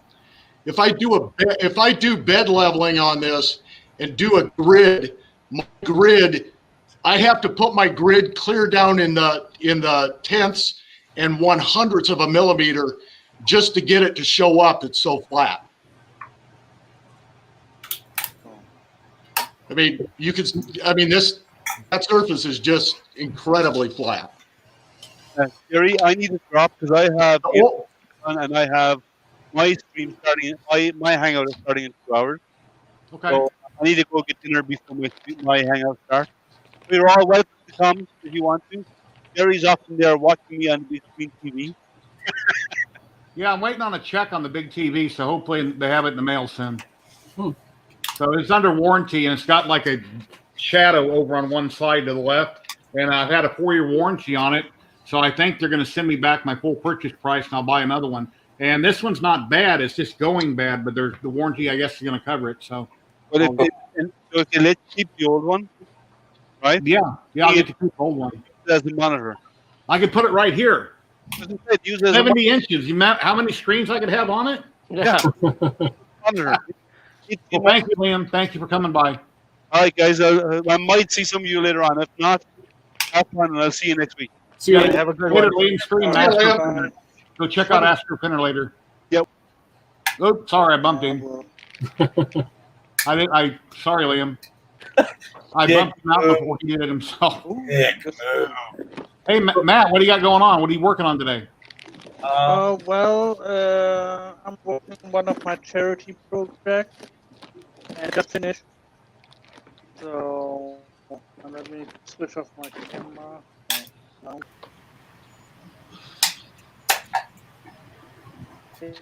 Yeah, just finished. Matt, the lights on your Ecto are looking incredible. Thank you, sir. You know, the only thing that I regret, I really wish that I had sourced out warm white LEDs. I don't know why the thought didn't occur to me for the headlights, just to get the time period right on it. They're a bit too white, but yeah, I needed a break. I'm not working on it. It's just yeah, I've got wires popping out everywhere, and I got to make wire covers for all the ducting inside the body to start hiding it. And I just yeah, I'm getting close to the end of that project. I'm looking forward to being done with it, but kind of dragging a little bit because I'm tired of having my nose mashed against it. It's dude, I watched your vacuum forming video, and then I went and looked at the price of that vacuum forming machine, and I said, "Holy shit!" Yeah, and there again, like I said, you know, the justification for me is that I'm not doing any large shit at this point, and if you've ever worked with a homebrew unit, where you're using, you know, your old secondhand oven and like 2 shop vacs in line, your success ratio is a bit mixed because you tend to get you got to really work it hard and fast to eliminate any kind of spider webbing on key areas, and with that dual stage pump, it just takes a lot of the work out of it. It turns it from being a hobby tool into a practical tool where I can throw a sheet on there, get my pool, and get the hell on with business, as opposed to I could see you using that a lot in your based on what they charge for FDM printers, resin printers, and lasers. I think that vacuum former should be half the price they charge you. You know, it looks like a great machine. I just think that they charge you too much. I don't know. You know, I know I was okay with it. Okay. You know, honestly, when I got, you know, $5,000 printer sitting next to me, you know, I'm investing in a tool. Yeah. So, and I think had it not been reviewed well, I think I probably would have paused a lot more. But given it just does what it needs to do, as long as you're not derpy about it like I was, it gets the job done. So, yeah. Okay. I just realized. So, Matt, when you're. Oh, sorry. Yeah, go ahead. I was just going to say, I just realized I got a ton of this polycarbonate sheeting 32nd inch back in my substrate room. So I'm going to try this. Yes. Oh, why not? You'll love it. Yeah. Yeah. Cool. Yeah. It's the bee's knees for that, and it'll totally get the job done. I'm going to try that tonight. A long time ago, I don't remember my results. I experimented with that and Lexan, and I don't remember whatever happened with them when I experimented with that. But I imagine that polycarbonate, that would work real well. Yeah, I just ordered PETG sheet, but Lexan works well. You know, obviously ABS are good old go-tos. You know, I mean, I've had plenty of armor parties over the years where we've got, plaster of Paris bucks that are good for, probably 15 holes on them, and you sit with the crank on the oven and over a homebrew vacuum former all weekend long, and we'll run 10 or 15 sets of Stormtrooper armor or Biker Scout armor, and drink plenty of beer along the way, and it's good fun. But I think having a machine that's slightly more civilized and presets the settings again without that's the justification I'm making that video too. Is it's as much art as it is science. You really need to pay very close attention to your temperatures, depending on the material and the thickness of the material. You need to think about the times, because there is a very sweet spot on those materials where they start to droop, and then you have to watch it, and it'll pull itself back tight, like real quick, kind of like trampoline. That's when you want to slam it down. And if you wait too long past that, then it just goes bloop and it separates, and then it's it's hot cheese all over the place, and have fun cleaning up your machine. And having that bit of effort removed from the process and the equation, I think kind of justifies the price tag. But it's just me. I work with a guy in Lenore, Illinois.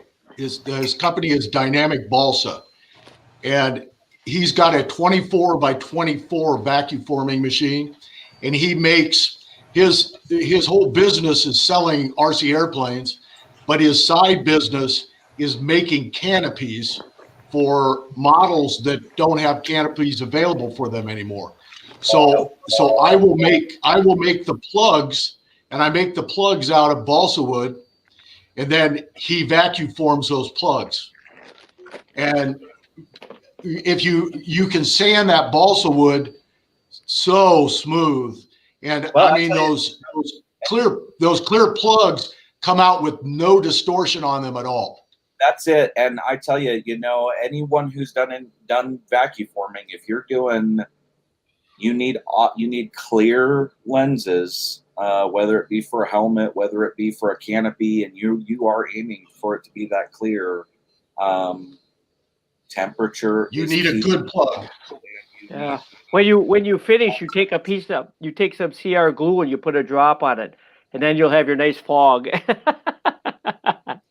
Yeah. No, the worst part. So I don't think that there's any of us that if we answer honestly, won't respond with, there are lessons in what we do that are no-nos. Like you just know, that you don't apply paint A under paint B, or you don't sand certain things a certain way, or you don't, there just are those don'ts. And invariably, we'll end up on a project, we'll end up tired, we'll end up with the warning bells going on, and we will do that like once a year, like clockwork. And it is very much like that here in the shop. I just ran into that with a paint issue on Ecto here not too long ago. And I think that it's the same with, prepping the bucks or doing the rest of this stuff. There is a method to the madness, regardless of whether you're painting, regardless of what you're doing. Making sure that you do those steps thoroughly from point A to point B is critical every single time. Otherwise, it just turns into a time and a money suck. Well, and it's all about prep. It is. It's 100% prep. 90% prep. Yeah, like yeah. But there are things that I would do different. Were I to do this Ecto project over again, things I've kind of kicked myself for, where I'm like, wow, that would have saved me a hell of a lot of time and effort. And it's there again that this is outside of my comfort zone. That's not my standard fare. I don't do car models. I do spaceship models because I can make them dingy and gross, and I'm not dealing with. Yeah, but this is not your regular car model, man. This is fantasy. This is fantasy car. And I hit that point where it's a beloved, it's a character in and of its own right, and I've had that moment a couple of times through this project, like I did when I tackled 3PO, where I just go, oh my God, what am I doing? I got to get this right, because if I don't, I'm gonna be next up for the crucifixion. Like if it's screwing. Yeah. It's from an alternate universe. It can be whatever you make it, but Here's you need a Dan Aykroyd standing next to it with the plasma gun. Well, I tell you, DB3D Dan keeps hounding me, and I will come back to this project because there will be a version 2 that is, junkyard. It is junkyard, like covered and dusty and rust spots and not painted, and I look forward to retackling this project as that version. Yeah, I haven't painted my body yet. I've done body work on it, and I haven't painted it white yet. I'm thinking that looks really good like that, but I'm going to paint it. But did you do ABS or PLA, Gary? What's that? Did you do ABS or PLA? All PLA. The only thing I've done in ABS for the Bucks, and PLA is harder to work with, the sand, et cetera, et cetera. Yeah. Hey, Dave, here's a jet I designed when I was 28. It's probably tough to see. That's cool. And was made, everything was made from Menards except for when I made my vacuum machine was that canopy. That plastic wasn't from Menards, but this plastic was a downspout from rain gutter at Menards. Oh, sure. And I designed a hot wire machine that would make them arcs. People don't realize you can't have two wings and just flip them over. You have to have a left and a right. Yeah. When I did testing on it, the tail part was the only part I put it's supposed to be for a 40, the old OS 40, but that tail part there, I put a 46 on there, and it was in the middle of winter with snow. It was November, way late November, and that was the only thing that broke. So then I put supports underneath that tail, and then that was the finish of my my design. It had if you look at my profile in Thingiverse, I'm working on an Eindecker from World War I that I designed in CAD, and it's got a 140-inch wingspan on it. And I've got all the balsa already. I've got everything made. Now I'm to the point where I'm getting the CG on it and adding. I just printed a machine gun that goes on it. Spandau. It's called an Eindecker? Is it called an Eindecker? It's called an Eindecker. I got to write that down. BCK, if you're printing all three benchies at once, sorry, let me interrupt for a minute. If he's printing all three benchies at once and his smokestacks are getting under extrusion, you've got a clog going on. Unless you're printing them separately, and once you get to the smokestack is when you have trouble. But if you're printing all three at once, and now you're at the top of the three of your models and you're getting under extrusion, I'd say you have a clog going on. That'd be my guess. Go ahead. No.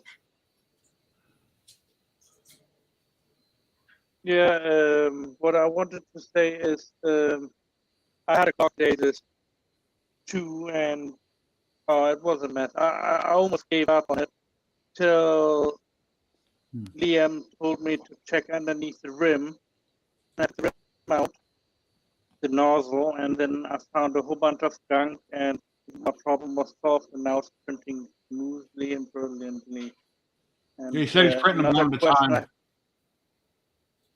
Yeah, one at a time. That's the best thing. That's what I always do, print one item at a time. I print all PLA at 210 and 60 on the bed on all PLA. I very rarely ever had to adjust it, but usually 210. 210 is question. What? That's a great point. And I've never done a temperature tower in 4 years. I've never ever printed a temp tower. Yeah, every one of my settings are all set at 210. All my machines. 210 and 60 on the bed. I used to do 70, but I had no problems at warping, so everything is 210 and 60 Celsius. What do you do? Do you change your first 2 layers? No. You talking to me? I run my first 2 layers at 215. Nope. All hairspray and mirrors and 210 all the way. I'm still using the old, the algorithms are awesome on the old Kira. What is it, 4.2? No, wait. The old Kira I'm using yet. Here, I'll click it on my computer, and then I'll know right away what I'm. 5.24, I think it is. I'm still using that because that's. I played around with Idea Maker I did experimenting for months, and I cannot get the same thing I'm getting with the old Kira. 15.04.2 is what I'm using. Okay, maybe you can help me. So I do a lot. I do everything in S3D, and I do a lot of prints where I have different layer heights at different layers. So I'll go to layer 100 at 0.3, and then I'll switch to 0.1, and then I'll go back up to 0.3. Like I might print threads, and I'll do those all at 0.1, and then the rest of it I'll do at 0.3, just so I could do it quick. Does Cura allow you to set profiles so that you can do layers at different heights? I couldn't tell you because I never used the new stuff. I'm using the old 15.4, way back the original. Does the old stuff? Yeah. Does the old stuff have it? Yeah. People said, "What do you mean 15.4? They're only up to 4 point something." I'm using the original Kira 15, and I couldn't change because the results. So I'm not familiar with the new stuff, but I experimented a lot with Idea Maker because I needed that Idea Maker because I never learned the new Kira because I needed to add supports in certain areas when I make production parts because they might be bolting something down or screwing it down. So then I use Idea Maker to beef it up in them areas.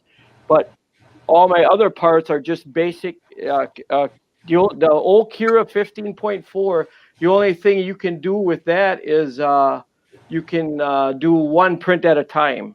Where in Idea Maker, they call it, you print one and then it goes to the back and prints the sequential printing. Yeah, that's what Kira does that, and it's just called one at a time. But that's the old Kira. I'm not familiar with the new stuff at all. Never used it. I'm just trying to figure out how to do it in Cura. Let's say I've got a 300 millimeter print, and at 200 millimeters, I want to change from a 0.4 layer height to a 0.1 layer height. How do I do that in Cura? Yeah, I'm not sure if you can do that in Cura. I'm not sure. I'm not familiar with it. You got to join in. What did you say? I said old Curmudgeon should join in. Yeah, who's familiar with the new Kira, the newest or the latest, greatest? What is it up to 3 point something? Or I've only used it since I got my Ender 3 V2. I tried out Creality Cura, Creality Slicer, which is Cura. I've never used Prusa Slicer, and I usually always use S3D. But the biggest problem I have with S3D is, let's say I'm going to print ahead, and I allow the software to put all the supports on everywhere, and then I got to turn the model over and spend a half hour clicking on every support on the inside because going up on the dome, you don't need supports. Right. And that's a lot faster to me than trying to figure out where to put them and put them all in manually, and then I miss some, and I have a failure on part of the model. I'd rather let it add them, and then I start taking away. I just wish I could circle them with my mouse and go click, and they're gone without me going click like this for an hour. Yeah. Okay, can you see this?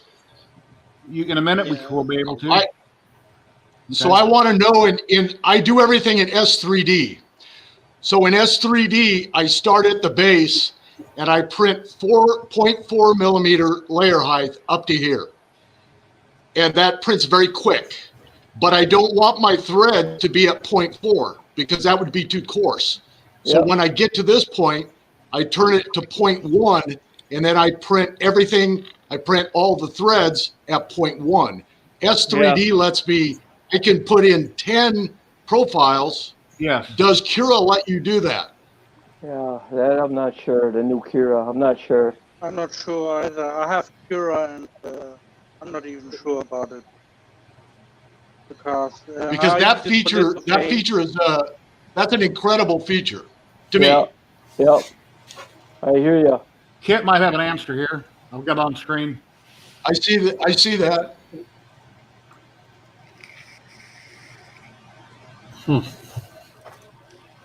Let me launch Kira. You can load a third or fourth mesh.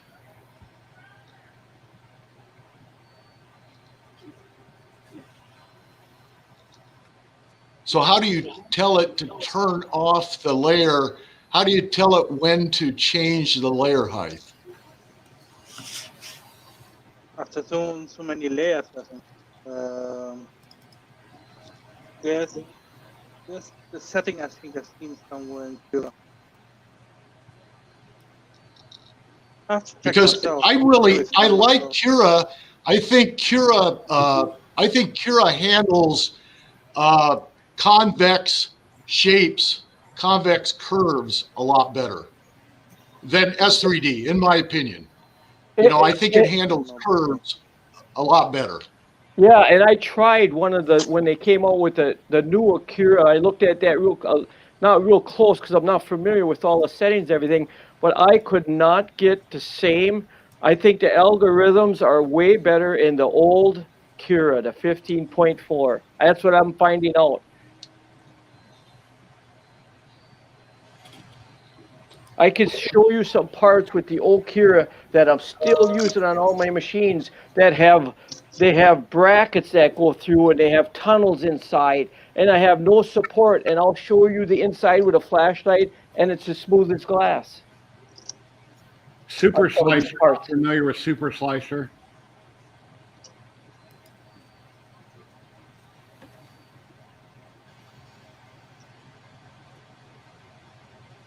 A question, Jerry. What kind of laser I should get to engrave items like this? What should you get to engrave it? Yeah. I want to put my name on it, That's a lithophane. Nice. Yeah, but I can't show it to you on public. I can show you some other stuff. Not the picture itself, but what do you give me one of my pictures? That's 3D update. Yeah, what's that? It's just a myth.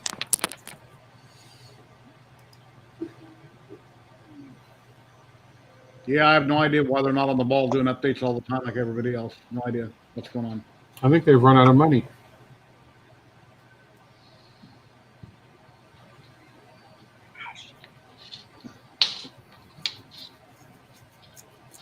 Just me, or did it get really quiet? We're waiting for you to talk. It's your turn. It's my turn to talk. I've had a day. I've had a busy day. I'm setting it up right now. Okay.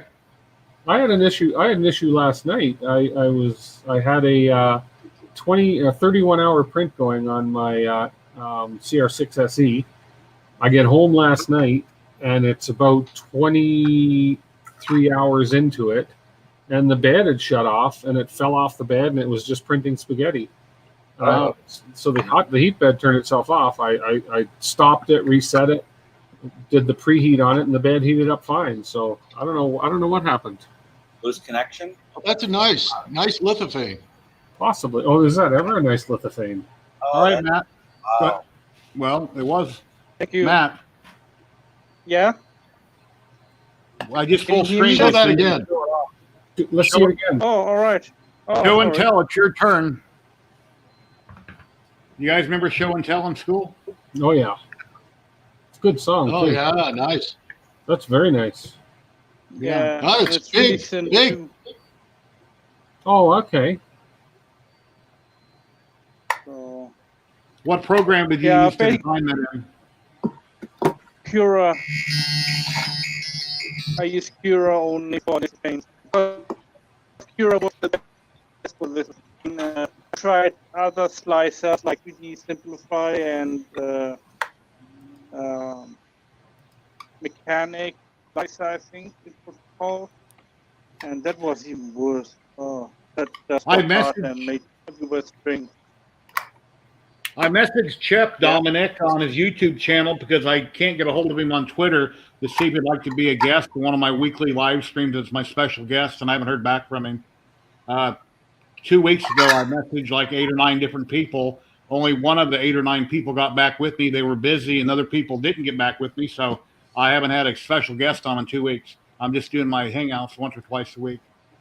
But there's a lot of people I'd like to have on, but they're not getting back with me for some reason. I guess Probably they're busy. just the holidays. Yeah. Probably not special. Hello. I take that seriously. Yep. Oh shit. Yeah. Okay. On my way. Okay. Love you. Bye. Oh, Tim just had his emergency call. He's like, "Look, the video chat goes, call me and tell me it was an emergency. That way I can get away." Sorry, can't hear you, Tim. Oh, I said I wish. I got to pick up our 4-year-old from daycare in about 20 minutes. So. Oh, okay. Yeah, let him wait. Let him be that last He can kid walk sitting with the crickets chirping and just, Okay, if you're on when I get home, Jerry, I'll pop back on. Okay. Sounds good. Guys. See you later. Thank you. See you later. Yeah. Let him keep himself out. I don't want to pull him out on accident. BC makes a fair point. We're all special guests.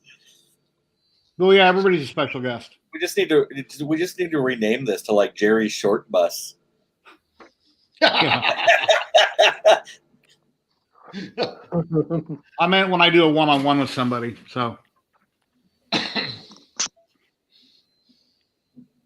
but anybody in chat that's watching on Facebook, Twitter, or YouTube, you're welcome to jump in and hang out and talk about what you're printing on your laser, CNC, your painting, 3D printing. I have a link there. Just click on it, and you're welcome to come in and chat. We don't do politics or sex, and just kind of hang out and talk about whatever. And I'll probably stream for at least another 2 hours. 2 hours. Can you guys hear me better now? I got two prints going. You'll be able to see me take them off the beds. Cool. No problem. That's always the fun part. That's the best part of printing, taking off the bed. Yep. Jerry, it looks like you got your laser running then pretty well so far. Did I send him more feet? What happened? Did they break on the horse or John Wayne? I don't know. What the comment? Send me more feet. No, the only thing I did was the 3D model, which is not on Thingiverse anymore. Did you see that, Jerry? No, I misread the comment. I thought he was asking me a question for a minute because I made him a model that I sent him. No, it ties in with the stream the other night, Dan's stream, and there was some wires got confused in the chaos of the chat, and I saw an opportunity and ran with it. So it was accusing Loyal Moses of having a dirty foot fetish for the rest of the evening, and so I just designed up this little short squat pedestal with a couple of dainty feet on it and a little plaque that just said "Secret Desires" on it, and threw it up on Thingiverse for him. So now I have to run over and see your vacuum machine and see what they're talking about. It's the company is Vacuform, VAQUFORM, and it's their DT2. But it's a slick setup. It worked well once I got myself out of the way and just got on with letting it do its thing. Well, I tell you what, that came out. I still got some supports I got to remove around the edges, but I'm really happy with that. All the jewels are 3D printed, and the interior chalice is 3D printed, so it's hinged on two corners. Not hinged yet, but that way it'll swing open, and so we'll. What was your layer height? 0.2? 0.3 on this one actually, and it's funny because it's this. I printed it in this. Hang on, let me go back.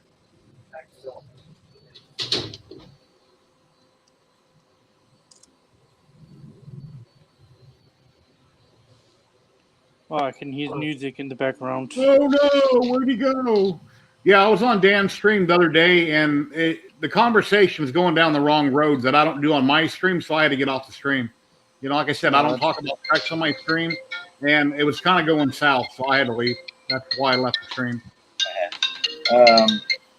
It was printed in Jesse PLA, pretty nice, and the way the light reflects off of it, it makes it look way more creamy than it is, but it is really smooth.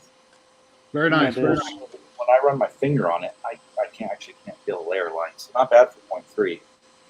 So yeah, just gotta keep popping little things to support off here and there, and we'll get the sucker pinned. And it's not to scale though. I think that's the only thing that bothers me. So I think this is gonna inevitably become someone's Christmas present. You ever notice over the years it looks like how the PLAs are starting to look like Pet G? Yes. You know, all the shiny silk and stuff. Yeah, and it's funny because I have yet to meet a silk filament that won't jam my hot ends like clockwork. Like I avoid them like the plague, and yet I got to admit this Jesse PLA. Like I don't really do PLA all that much, but this it printed really nice. I'm digging it. I think it's some of that stuff that I won from Birth this year. So. What time is Joel streaming? It's 3 to 4 here right now. Oh, because he's doing that comparison, right, between the two belt Yeah. printers. Is that in an hour? What time is it now? 3:55. It wasn't it at 4? I don't know. Hang on, I'll find out. The chat will pop it up. We got 25 people watching. Somebody will pop it up. So how would you engrave this? I would go into after they're printed. I don't know, but what I don't know. I would Netfab or something and put my letters or embossed it before I printed it. But after the fact, I don't know what you could use without burning it. Yeah, it's going to gum up, you know, if you use a bit. Yeah. You might be able to use a laser on it, but I don't know enough about lasers to say, what, Dixon, could he possibly put that print if he had a laser and laser that, or is it going to melt it too bad? It's going to melt it. It's going to melt it up, melt it and get globby. You could probably do it, but you got to experiment quite a bit. Yeah. I'm a low setting, really, really low setting. Yeah. Yep. Because I probably need something like really big, like at least. Oh yeah, okay. Yeah, 40 Joel's by later 40. tonight. Thanks, Lama. What time's it at? Later on tonight. I'm here at like 9 p.m. Oh, okay. He's doing Eastern. So like 7 here probably. 8, yeah. Yeah, when Joel gets on, the internet goes, and there where everybody went. Yeah, I think my internet connection stabilized now. I mean, it was horrific. I couldn't even hear some of the words. Every second word, I'm like, what? You know? When? So, When couldn't you hear, Matt? Pardon me? Matt number 1, when couldn't you hear? Wait, which one's Matt number 1? No, he was saying it was, and it was breaking up because it was breaking up for us too, and now it's all better. All right. Yeah. I think so too. Matt number 1's the number 1 spot. Now Matt number 2's the number 3 spot. So okay. You got that 3DHP logo there, so I'm trying to move everybody around so that I'm blocking it back. Like my witness protection program. Yeah.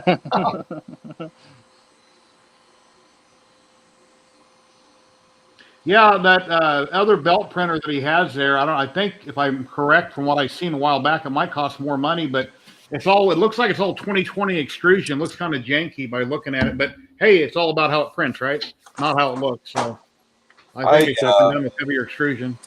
I think I'm curious to keep watching the belt extrusion stuff for entertainment's sake, but I don't foresee a scenario about one. Yeah, if you want to print production, why wouldn't you just keep the printer straight up and down, use the Z, and then have the belt jog forward a couple inches and continue? I think the belts are for making something really long. Yeah. Or if they buy them to play with them. I think the thing that intrigues me the most, though, is the way they print and not needing the ports. And obviously they do need support sometimes, but watching some of the things that they print that don't have support to print successfully, it makes my head brain hurt a little bit, but it intrigues me. I got some new filament today. Copper. Lies. Fixer didn't have. Ooh, that's not. Stop. That's not filament. That's wire. Welding wire. Yeah. You got me excited there for a second. I know. I saw a great video. I saw a great video on YouTube. A guy went into the hardware store and bought nylon filament for the weed eaters. I tried that. And he I printed tried that. with it. Yeah, he did something different because I tried that 20 years ago and it's not the right diameter. So he's got to be melting it before it gets into that tube. No, he showed that there are several different diameters, and you have to find the one that is the correct diameter. Well, when I looked, there was 3 different diameters, and you couldn't make it work unless you pre-melted it before you got into the extruder. So maybe unless they changed it, because I can't recall, but it was 10 years ago I tried that with nylon, and I couldn't get the right diameter. Here in the U.S., we're very discerning customers, and we have certain diameter weed eater lengths for certain use cases. So, we just might have a little bit wider supply. I don't know what to tell you.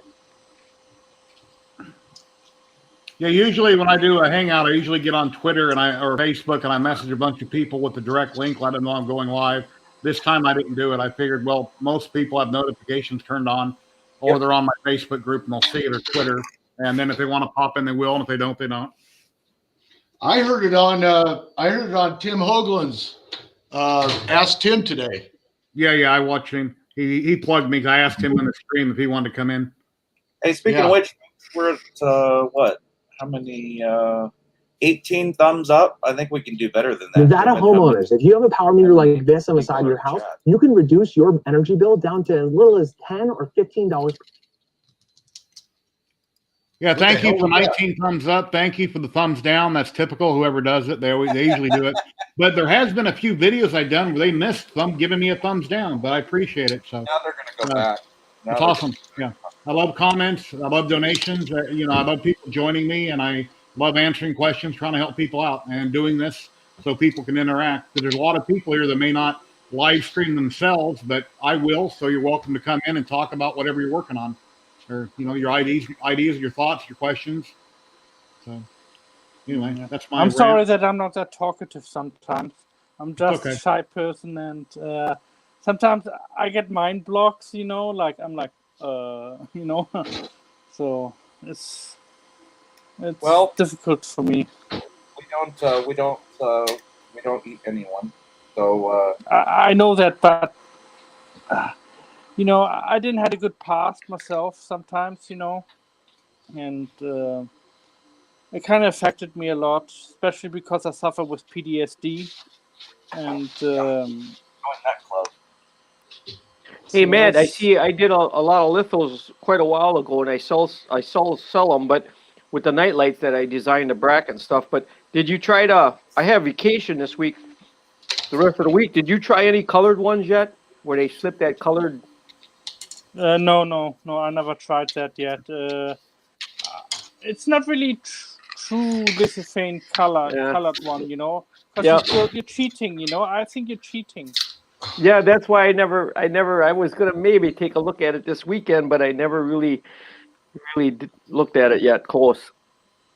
I mean, my idea is to have a printer with filament where you have liquid actually going into the filament and then it prints it out. So you can actually change the colors, Yeah, with my old printers. I have a print up there with my old printers. I can go get it. I spread out the white filament, and I sprayed can with Krylon, 3 different colors, and it actually went through and everything without plugging. I got it sitting up there. That thing has got to be at least 10 years old, and it's got red and blue in it, and it's just spray paint. Here you go, Matt. Print it in TPU and then just roll it up, and then tie it shut. Put a little ribbon on it, and then open it up, hold it out, put a light on it. I didn't hear you. That's what's breaking up again. TPU. Try printing a lithophane in TPU in white, and then you can roll it up and you're not using it, like a little book. That might be an idea. Or something. That was done with just spray paint, Krylon spray paint that I sprayed on white filament just to see, and it worked. It went right through. Did you prime it first? No. No, that's just I spread out the roll a couple, I don't know if it was 30 feet or whatever, and then I just sprayed it with Krylon and ran it through the printer, and it worked great. Huh. Yeah, my lamp is finished finally.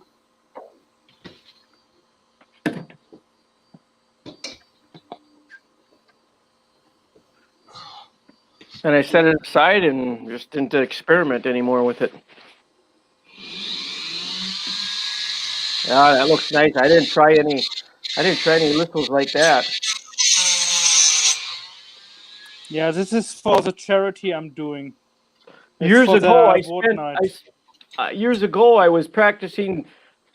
I spent a whole about 12 hours on a Saturday experimenting with them lithos, and then about 2 years later, all of a sudden they come out with that website that you click and you just put your image in there and it automatically did everything. Oh yeah, I love that site. that litho, it's called litho something. And I thought, oh my god, I wish they would have had that instead of me wasting all that time experimenting. I started out with 3D Rock, and 3D Rock I had some in trouble. It's a little bit. I don't find it. Luban, you can do litho paints in Luban also. Yeah, but you have to pay for it, and I don't have the money for it. But they have excellent stuff, Luban. I mean, I wish I can spend like. If you're ever interested, I can get you a discount code. I used to advertise for Luban on my group, and he gave everybody a great discount. I would have to message him to find out what the code would be. But if you're ever interested, I can message him. Yeah, and let me know how much it's a month or a year one, and I definitely will look it up too. I think the one I got is one of the first ones. I got it here in my favorites. It's called Image to Litho. Okay. That's the first one I found after I did wasting all that time experimenting, and then that website came out, and yeah, that looks nice. That looks like red hair she has. And my daughter and my wife. Looks nice. Oh, sweet Jesus. That's the perfect time to be paying attention. It's my daughter and my wife, and he's showing a litho. The audio cut out at just the wrong time. I was super hyper focused on what I was doing, and all I heard was "my daughter is my wife," and I thought, "Oh my god!" That's bad. For Jerry's chat. Woo! That's definitely Jerry Springer shit. I can't see the screen right now. I'm typing a message to Lu Chen, so I'm not sure what just happened. I haven't tried yet. One of these days I gotta. Yeah, that were nice. This one I made quite a long time ago. Yeah, finally tuned it in. Cool. I did these. I wrapped these in a circle, and then I put them on lamps for Christmas 3 or 4 years ago. You just for each one of my kids. Heat form them on a piece of pipe, or no? I these just are printed. Printed. Yep, they're printed upward like this. And then you just bring them into any slicer and just add them. Just pull them all together in a slicer. You have to measure. You have to measure the radius on them, the diameter. Yeah. So, but yeah, they're pretty easy just to plug all together, and then I put a little saying on the other side, typical dad saying. See, I designed, what I did was I designed a bracket, and it pops right over a nightlight, a LED nightlight. Gotcha. And I was getting $20 for them things. There you go, just old man. I am slowly wrapping up with new grill letters for the front end of the FJ Cruiser. I think we're going Raptor style. So nice. Yeah, that's nice. Yeah. Perfect. His 2 wives. Yeah. I've been blessed with some not so good kids, but they're all beautiful. Yeah, Matt, German. I just got I didn't get a hold of him. I messaged Lu Chen about a discount on my group for Luban because I used to list it on there, and he was giving out a great discount. So I messaged him. He gets back to me. I'll either post it or I'll PM it to you, one or the other. Brilliant. Thank you. I'll repost it in my group and PM you with it. So. I'm and not ask sure him what how long it's good for. It'll be, well, I'll ask him, see what he says. I have a lifetime license with them, and I don't use the program very often, but I'll find out. Lifetime license. Oh, that's what I'm. Well, I don't know. Well, I don't know what he's offering for what price. I'll find out. All right. Then I started doing the TVs and sliding lithos in there. I'll make 3 lithos and slide them inside the TV, and then they light up with LEDs. They look awesome. I actually made some lithos with the resin printer, and them things, you talk about, it's hard to see on camera, but them things look like 3-dimensional. Oh yeah, they look awesome. They're gray in color, but once you turn the LED lights on my little TV, they pop. So you still print them the same way? You're just using a resin printer to print them? Yeah, and I did it. I just print them flat instead of an arc, and then they slide right in there like a ViewMaster. So you print when they're flat to your bed this way. You tilt them upright, so you print them up like this. No, straight up and down. I just let that bottom piece stick to the right here. Just the build surface flat. Yeah, instead of arc, it's totally flat. I got one up there. You get it, and it just prints like this. I print a lot of things, and I never tip them and use any supports. But I never hear any popping on my filament because I use Rain-X, and it works great. Yeah, I use 3-in-1 oil, PTFE lubricant on both sides of my FET. I put it on, I take a microfiber rag, wipe it off. I put it on my LCD, wipe it off, and I've never had a popping sensation or problem. And I asked Joe Telling about that, and he said he's tried it and didn't see a difference with or without it. But I've never had any kind of a suction problem that I know of ever, and that's what I use. Yep, I clean my that FEP off, and I rub it with Rain-X, and that's it, man. It works slick. I'll get one. Who guys like Arnie? Has anybody tried the new reality? Nice. You got that tuned in, nice. Yeah, that's nice. Good. You got that tuned in. That's mine are like that too. That's nice. 7 days to take. What color filament was that, Matt? ZYLTECH white. Just regular white? Yeah, ZYLTECH white. Filament, PLA. All my PLA is ZYLTECH, and I use the natural white on my. I've been following a guy on YouTube that prints with. He makes some incredible lithophanes. He prints with silver. Oh wow! Maybe that's why my gray comes out when I do them with the resin, because they're gray and they look funny slid in a TV. But when you turn the LEDs on, it looks so 3-dimensional. And it works with non-transparents? Yeah. Really? Oh, yeah. Oh God, yes. I'll get my translucent is all you need. Yeah. Gold color use black, but they make a basically a test print that you can print 1 layer, 2 layer, 3 layer, 4 layer, and 5 layer, and you can see what the filament's going to look like based on the LED behind it. Huh. So you can do the gradations, and you can tell when you get into your lithophane, you can tell it 1 is my lightest and 6 is my darkest, but leave out 3 and 4. So you can do higher contrast stuff. Yeah, the copper color one doesn't work really well, but the golden one works really well. It's both PLA.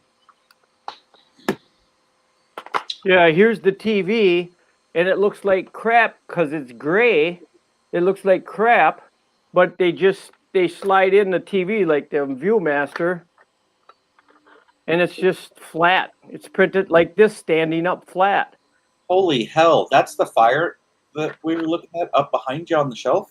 No, that's a different TV set. I'll show you that in a couple minutes. This here, and everybody wants to see this. Well, I can't. It doesn't show up on camera because when you plug it in, it just blows it out no matter how low you go. So you can't see, you don't get the justification how good this looks because it just doesn't show up. I'll plug it in and I'll turn it on low. But it's so three-dimensional. See, it blows it out. I'll turn it as low as I can. But if you could see how back it up, back there. Wow. Well, there's a group on Facebook that I belong to. It's 3D space printing space lithophanes.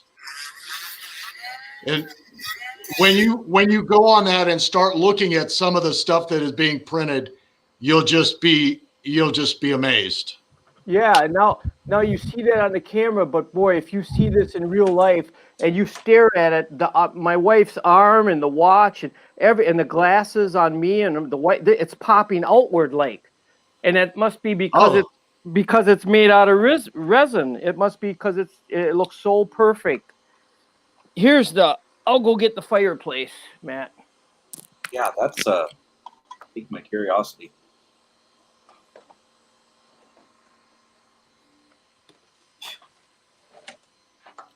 Slowly doing test fits on the center jewel.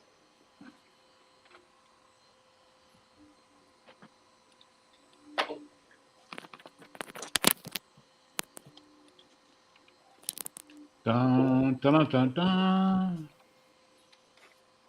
This is when you can 3D print when it looks this real. That's hot. Everybody in chat, hot or not? That's a good channel. That's a good 3D print. a little moving one behind it, or a Raspberry Pi display, or no. I hope that's ABS. I'll show you what it is.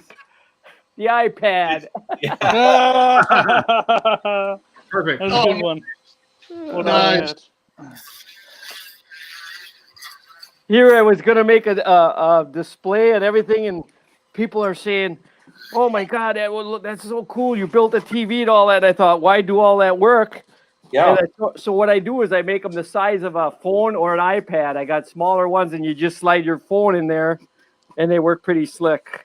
That's cool. But yeah, Dixon, have you ever used the magnifying Mylar?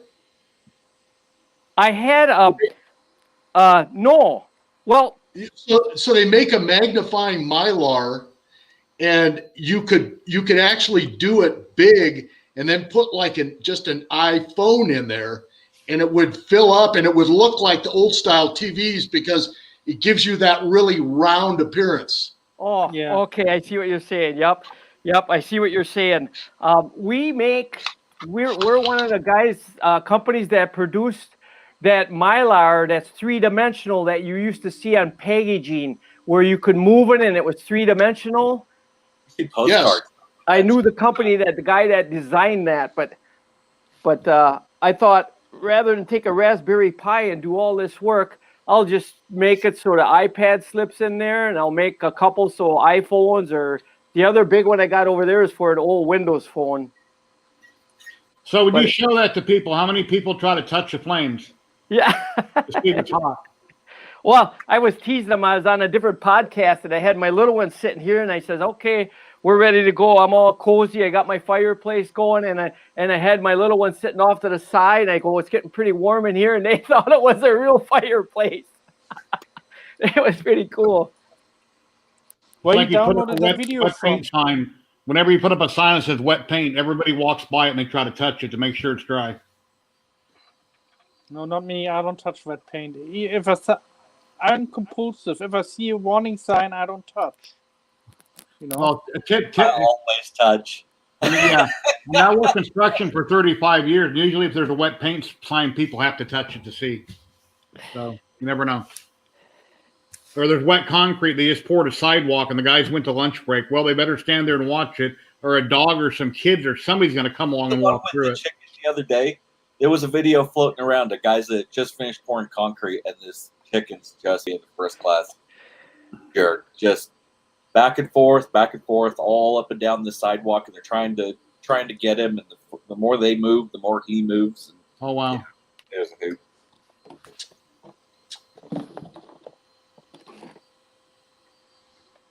Yeah, with the resin print, I've done very many, a lot of prints, and I just stand them up just like your FDM. I don't tilt them or not with supports, and No, it's been working fine. Yeah. What's this resin printer called? Company WePrint. It's like a resin printer with reservoir inside. WePrint, I think it's called. Oh, I'm not sure. I'm trying to think of it. On wish.com. I don't know. I haven't heard of it. Has V-Box, anybody? I think it's called. No. How about the new Creality resin printer? Is it any good? No, I don't know. I've never tried it. I watched the reviews. And they got a couple issues, but it's supposed to be pretty good. But you know, I won't buy one because we know that if you buy the other ones like the LG or the Mars, we know that they're proven. And How much is a Mars? Like the one Jerry, the one you have. How much is I one of paid those? $250, and I'm sure they're down to about 200 right now. It's a great little printer if you want something small. I replaced the screen twice on it. I bought it last August. In December, I replaced the screen for $30, and then I just done the screen again about 2 months ago. I started getting holes in my prints or slice marks. Is that a color screen or is that a monochrome? I don't know. Yeah, I was gonna say, Dave, do you have a resin printer? Are you thinking of buying one? Because now they have the printers where, you don't want to buy that type. You want to get the other ones with the screens. They print twice as fast and they burn out half as much. Yep. Yeah, they say the monochrome is a lot better for longevity. Yes, you want to buy that because they print so much faster. An enclosure for what, Travis? For a 3D printer? Yes. Get a cannabis tent. Yep, a cannabis tent like the picture I showed before. Because unless you got time to play around and make an enclosure, and Nice. Yeah, I like that green. It's too bad it's going to get primed to paint. Like an emerald green, right? It is, yeah. I like it. Yeah. Looks nice. Yeah, it looks nice. It looks shiny. Jesse PLA green ice. I'm going to go check my print. If you're in a hurry and you want an enclosure quick, just go to Amazon and do this. Flop the tent right over the printer. Yeah, get a child's tent. Yep, it's for plants or whatever. It's very cheap, and you can print your nylons and ABSs with no problems. Oh yeah, they're only like 20. Yeah, Wham Bam has tents. I built mine years ago out of 2x3s and expensive plexiglass on all the sides, and that was a lot of money. It's not portable, but if I could have redone it, I probably would have got a Wham Bam tent or a Grow tent off Amazon or something like it. It'd be quick and portable, and that might work just as well. Okay, so I never hear you guys talking about ASA. And I know Matt, you're probably the biggest printer of ABS. Would you print ASA? Don't know anything about it. There again, and some of the weird materials like that, I feel like they start to tap more into engineering grade stuff, and I just don't. It just doesn't fall into anything that meets my needs, and I shy away from higher price tags. I like ABS because it's easier post-processing, easier to sand, easier to vapor smooth. Typically, it's cheaper because nobody else wants to print in it because it's toxic, and I already smoke like a chimney and don't mind if I end up with a third eye. So, ABS, rah. That's my jam. They say it's supposed to be good stuff and easy to print with. Oh, and then you got some nice hard materials, I guess. I never tried it. I need to grab a couple bones for my dogs real quick, so I'll be right back. Matt, do you have enclosures on all your ABS machines? The 4Max. I ended up doing 3D printed hinges and a Tupperware hood for it because the top's the only bit that's open on it. The CR10, that was my first printer, and I went all out on the enclosure for that sucker. Like it's like two high-end like Rockler tool tables and a big butcher block base built into it, and quarter-inch plexi, bolted in the whole way around. And so what did you do on your CR10 because the CR10s typically have short cable runs to the steppers. Yeah. What did you do to keep your power outside? I built basically the first tool stand. Picture it just being 4 legs and a tabletop with cross members going around. Gotcha. And sits on that, and then I basically did a whole another tool stand that is then bolted to that to make my upper enclosure. Somebody's going ape. With the plexi bolted to the inside of that, and double doors on the front. And then what I did was I just drilled a hole for all the wiring to feed down and through. And then I've got a hanger bracket for the control unit that hangs down underneath that butcher block top. So the control unit's completely down and separate away with the relay and everything else for the wiring. So are you using the stock? Are you using the stock wiring for all the steppers? Yep. Same the short lengths and everything. Yep, been doing it for. Oh well, no, I take that back. Excuse me. I did buy the official Creality wiring extension kit. I have a set of those, but I haven't tried them yet. Yeah, well, I've been running it for 5.5 years now, and it trucks along like a charm. Like I said, the biggest upgrade for me putting ABS on the CR10. I still have stock hot end. Haven't screwed around with that at all. It's a CR. It's a CR10 5, but it's before the S line came out. So it's this weird in between setup. But it's got the dual Z on it. It was kind of this weird in between iteration that they did. So how hot do you think your enclosure gets?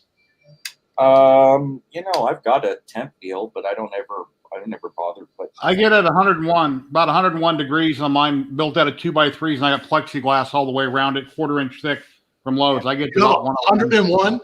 Yeah, and I keep the temperature probe down at the bottom because I know heat rises, and I want the temp down near the bed. So I have a probe in there that's not on the bed; it's back in the corner of the case, and I sit at about 101 once I don't bother it. 101. Yeah, I run that. So you set your bed at 100? I think I don't remember what my bed's at on ABS. It's like, I don't remember if it's 80, 90. I don't remember. I'd have to look at my slicer. Mine was set at 70, and here's some nylon runs I had to make, and it's the bag over the CR10. Yeah. And I had no issues with the wiring steppers. But for ABS? Nylon. ABS, the trick is keeping that temperature as even as possible. Yep. I've done it with ABS this way too. But this happens to be nylon. You can see my little dryer box there. It's a wine box. But I'm the first one to also say, hey, look, like I've got a heated shop. Like I maintain a really steady temperature in the shop, and then all the printers are also enclosed, and so they're not struggling to maintain an even temperature inside. And I think Dominic, I don't. There is an Ender mount. There is an Ender 5 mount. Somebody made it. I believe it's the same as the new CRX, and it's not on my. But it does fit the bullseye, I believe. I wish somebody would send me. A CAD file for the back plate for that Ender 5, because I haven't been able to find one. I think Luke Hatfield might have one, but I'm kind of waiting to get those. I won't do a design unless I have a CAD file, and I just got done making something for Old Curmudgeon, and he's liking it a lot. So a direct drive unit for him. Yeah, what I found out, what we were talking about, Matt, what I found out with the ABS is keep that warm in there and let it all cool down evenly, because then you stop the cracking and the warping and everything. That's what I did. I would just the part would finish, and then I would just let it sit there and let it all cool down by itself, and then pull off your covering or whatever. And then I wouldn't get no warping or cracks. Yeah, what I find is the trick with ABS is that, like, the taller the print, the riskier it is, and the better insulated your enclosure needs to be, and that's why I'm a big proponent for AC heat beds when I'm printing ABS, because you get really good, solid, consistent heat. It heats up fast, it stays solid, and when you've got a well insulated enclosure, it maintains that the temperature differential from the surface of your bed to the inside of the lid of your enclosure. You need to not have more than maybe 3 degrees separation between those two, and the bigger the print, the longer the print, you're shoving power into that sucker to make sure that temperature stays as consistent as possible. That's why I say, having the heated shop, the machines have to work, less hard. It all kind of contributes. So I'd say this is what works for me. But if you're doing it in your garage and you live somewhere cold, well, your machines have to work that much harder. That's when I would say yes, definitely go for an AC bed. Wow, who's okay? I just pulled this. This is Pet G. Okay, this is Pet G. Okay, and this is that bed that I was telling you about, the polycarbonate. So yeah.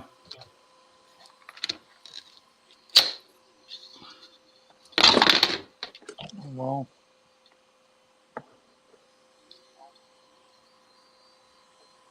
Any pro? Okay, you're freezing Yep, on. that's printed at 0.2, and the lower layer is printed at 0.3. So you always do PET G just to get that harder piece? No, Strength? you know what? Everything I make, a guy might have this in a hot shop or might have this in their car or whatever. This guy and the parts tend to be, I wouldn't say stronger, but the flexibility lets them be abused a lot more without cracking. PTG is like PLA and ABS mix. So I'm working with a machine that has probably 1,000 pounds of pressure, and if something gets jammed, the PET G will typically be a little bit more forgiving than the PLA. PLA just fractures but that's so that's on the sheet.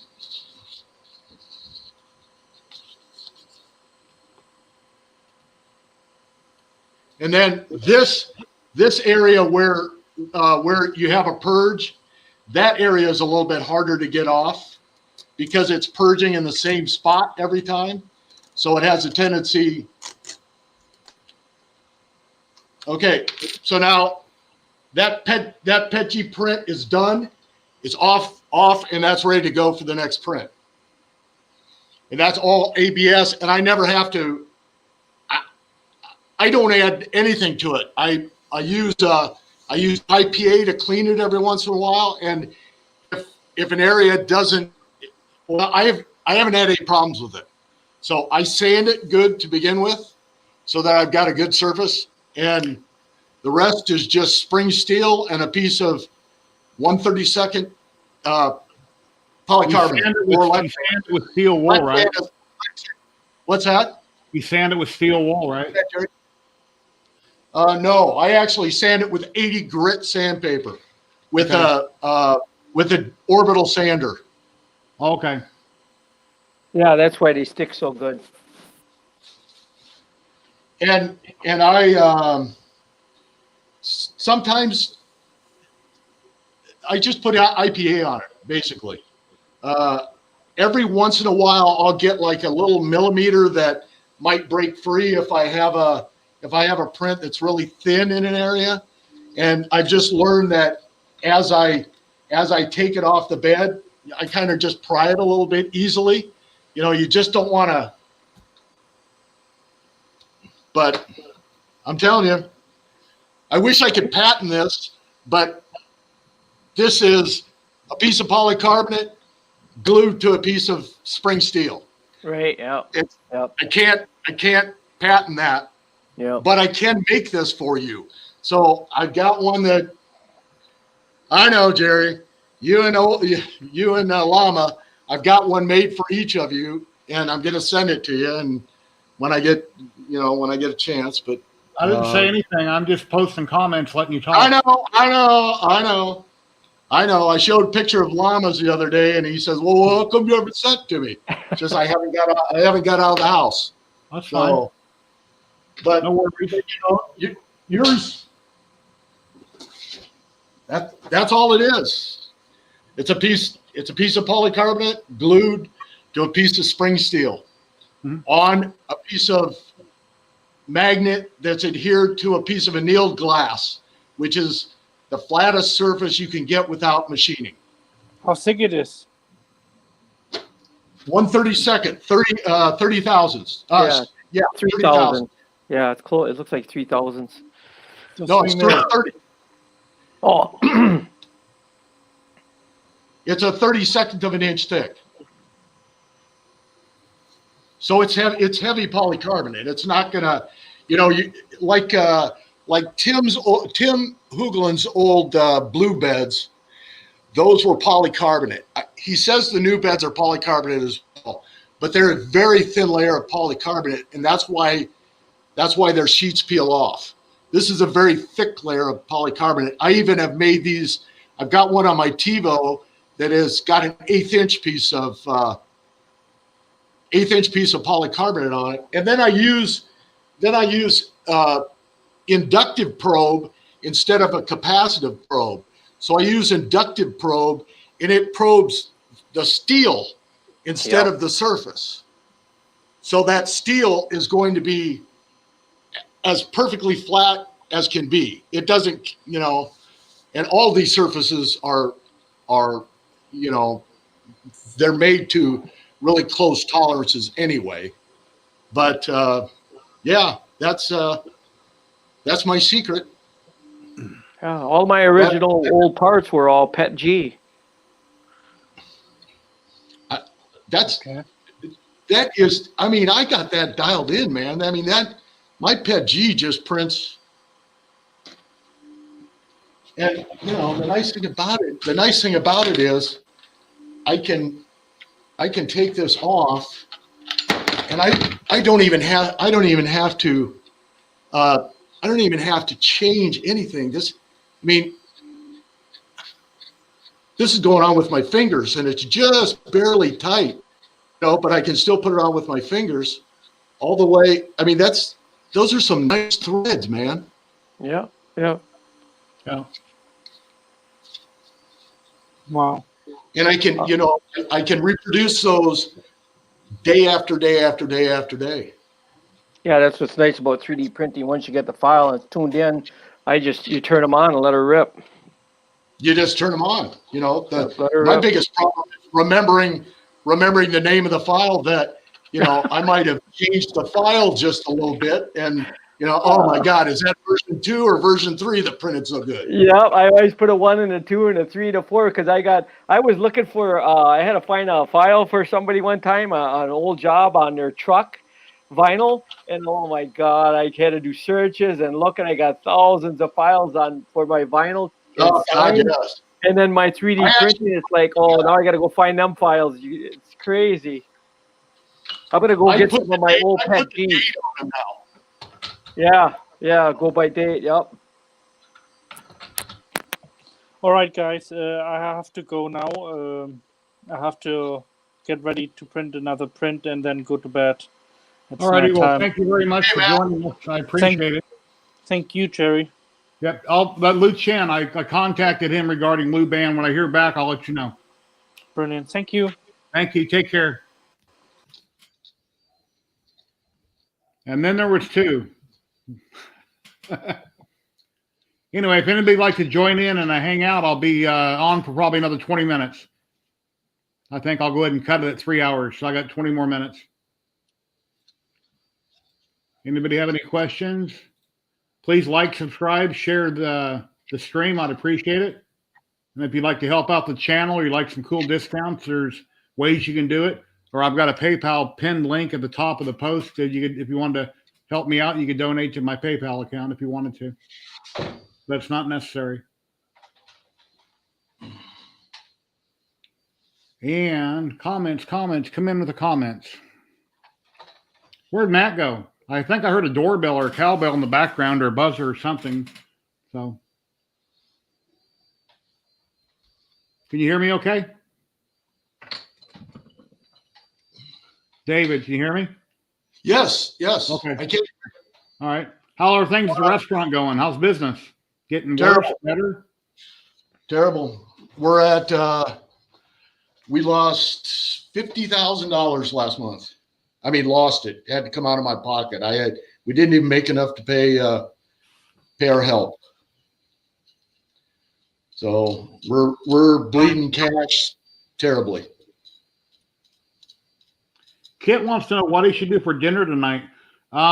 If you got an air fryer, everything tastes great in an air fryer. Or grab something out of the freezer and throw it in the microwave. But air fryer will work better. That'd be my suggestion, Kit. Somebody was saying, I wish my Ender 3 printed that well. This is printed on an Ender 3. This is PET G on an Ender 3 at a 0.2 millimeter layer height. This has, I've got a bearing in there, and then carbon fiber goes in the recesses. And that's this part on the machine that you can see moving.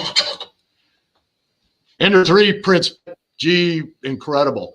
And if you have one of the miracle beds on it, there again, I'll tell you guys, I have printed literally hundreds of prints on every one of my machines since I went with this polycarbonate, and I have not had one failure, and I have not had one bad first layer.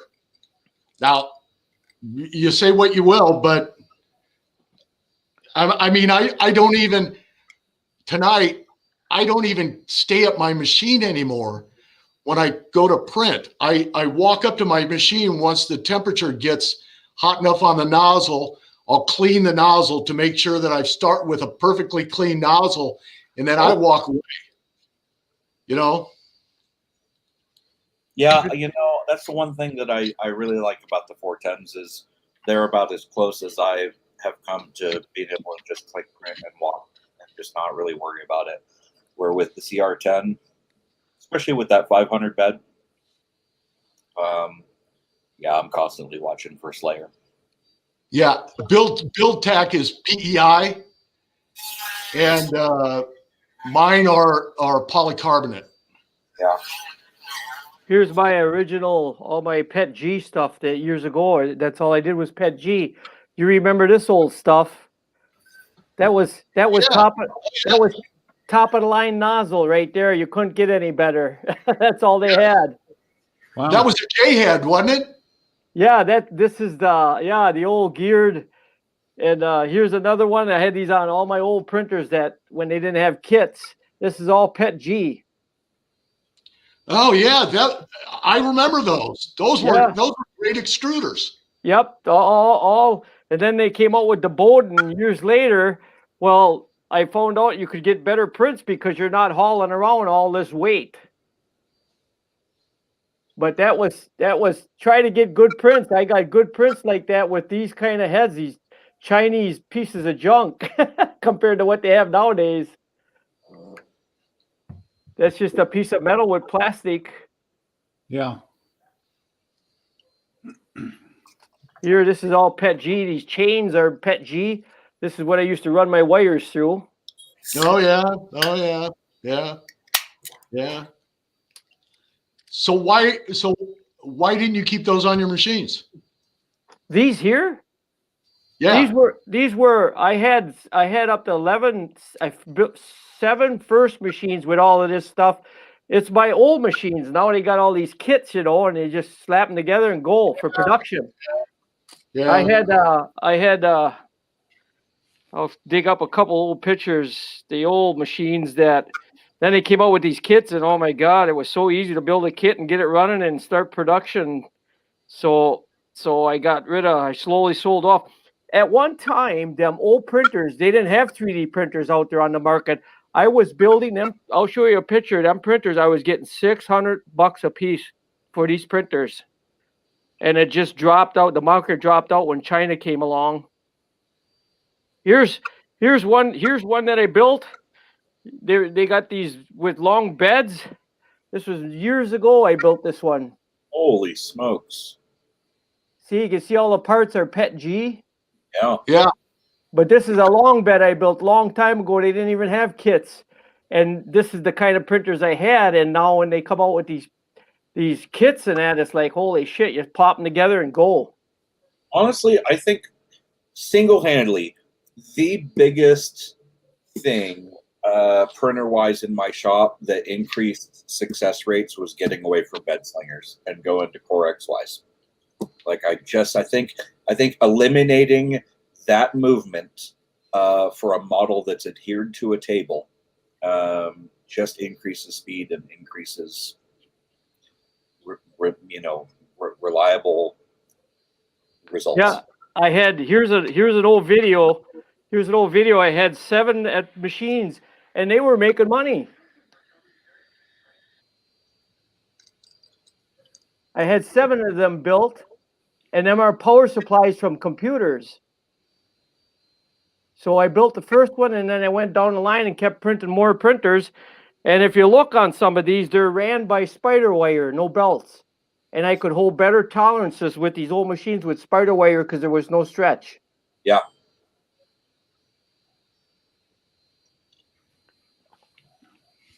Well, one monster down. Oh my God, I'd be up Yeah, until Big Mike, I'm not sure. I'm on the ZYLTECH site. I don't see where they have a lot of they've got a lot of different surfaces. I see PEI. I don't see any. I don't see any Lexan or polycarbonate, but they might have some on there.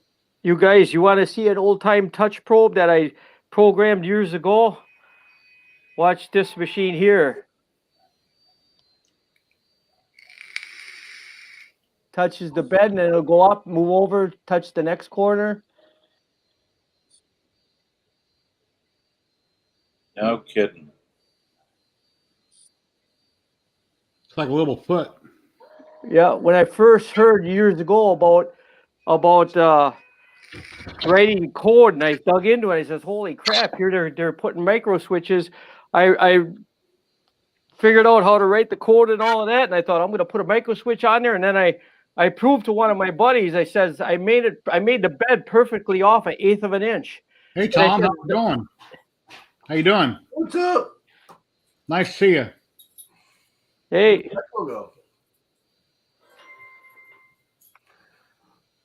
I need to talk to Petzl. What's that? I need to talk to Petzl. I want him to design me his little pet's fang for wow. me. Lord Moses, thank you very much for the $25. You're awesome. Thank you very much, sir. You know, the job. Hey, Dixon. Yeah. Dixon, so this was one of my designs. This actually, the hot end sat in here, and it basically so it actually senses from your nozzle. Yep, I see what you're doing there. Yep. The nozzle fits there, and then this locks it in place once your probing is done. So now it can't move. Yeah, that's a good idea. Yeah. And that actually worked really good. So it probes directly from your nozzle. Yeah, that machine that I showed you with that old time probe, I took that bed and I made it 1/8 inch off for my buddy just to prove that I had the coding right with the grid. So I tilt the bed 1/8 of an inch, and then I had it go around and probe. And I said, now watch, it'll print that piece totally straight and flat. That's what I did with this one. I put it so far out, and then Tim, TH3D has a little grid that you can print to see if your bed's level. And I put it on YouTube. So I showed how far off everything was. and then I printed it and printed it on YouTube, and it was incredible. I mean, but the problem was the newer versions of Marlin didn't like the servos, so I had to change the servos, and then I just haven't done anything with it since then. But it actually worked. It worked pretty nice. That's what that probe I have coming down. That's what that is. I put a servo on there, a servo motor, and it comes down and probes it. That's the old time printers. That's when you had to make them out of threaded rod and plastic. Yeah. And this one's super easy to. When I videotaped that, I didn't videotape that with a phone. That was taped, and then I made an MP4 for the phone because I taped that with a camera, an old Kodak camera. Oh, that's funny. Llama, what do you got going on, Llama? He hasn't got to talk yet. Not much. Playing. Been playing with flexible PLA instead of just TPUs and flexible PLA. Yeah, it's actually been around longer than TPU, but people didn't use it well. It's kind of more. It's more plasticky even than TPU is. You know, like TPU is almost like a silicone feel to it. Yeah. PLA feels like PLA that bends. It feels like plastic. But I just made a paper towel holder out of it because I'm a little upset because I don't know if you've ever used Paramount 3D's filaments. No. They have like wicked awesome colors. Yeah, they've got some really great filament. Yeah, their filament is awesome. Their colors are just incredible. Yeah. And so I bought a flexible PLA because they're one of the few that still carries flexible PLAs, and it's supposed to be matching colors. Well, it isn't matching colors. No. The flexible PLA is nowhere near the same color. I mean, it's still a green. So I got the British Racing green. It's pretty. It's a nice color, but I like the British Racing green better. This is supposed to be ZYLTECH flexible, which I had to run it very slow, 40%. Yeah. I like that amber color too, though. Yeah. Like I think that comes out really pretty. It's a TPU, though, right? Yeah, that one is. It seems to me like and I've hunted high and low for it. It seems to me like ZYLTECH used to make that in a transparent PLA in that color as well. Yeah. It was theirs that I used to make the grips. I've used Blade Runner pistol. So many TPUs and never had a problem with any of them, really. I mean, as long as you use reasonable common sense with them and you use, some kind of a direct drive. Yeah, you can do it with Bowden's, but it's just so much easier with direct drives. Yeah. I've never had a problem. ZYLTECH is the only one that I could never do it for long.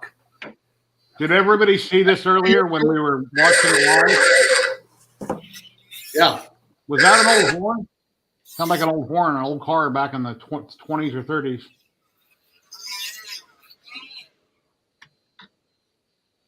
Yeah, that looks nice. That's smooth. Sorry, I hope that's not. Is that too loud? Is that noticeable? I don't hear anything. Every time I crank up that Dremel. Oh, that's what that was. Okay. Yeah, we heard it. Sorry.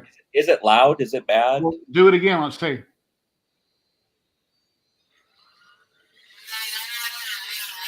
Sounds like I'm at the dentist. That's a horrible sound. At the dentist today. That's the only thing I hate about going to the dentist was that. Yep.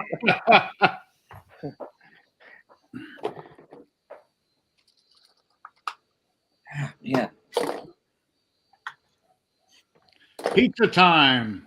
Awesome. Why would you go grab some pizza? I think pizza is better the next day when you reheat it, renuke it, than it is when you usually get it fresh. You eat it cold the next day. Yeah. Well, I don't like cold pizza, but yeah, I think once it's renuked, it's better than when you first got it. Well, that's perfect. And Walmart pizzas that are pre-made are pretty good. Get the meat lovers, go buy some mushrooms, slice up the mushrooms, throw it in the oven. Those are really good. Yeah, but cold pizzas stick together so well, you just run with them and eat them. Yep. Well, minus the running portion. Well, okay. You can walk fast. Yeah, see, Moses agrees with me. Reheating tastes better than the fresh. Yeah, I've always thought so. And I've got, I'm 56. I've got a lot of pizza eating years. Pizza and Chinese are probably my two favorite foods. Oh yeah, Chinese.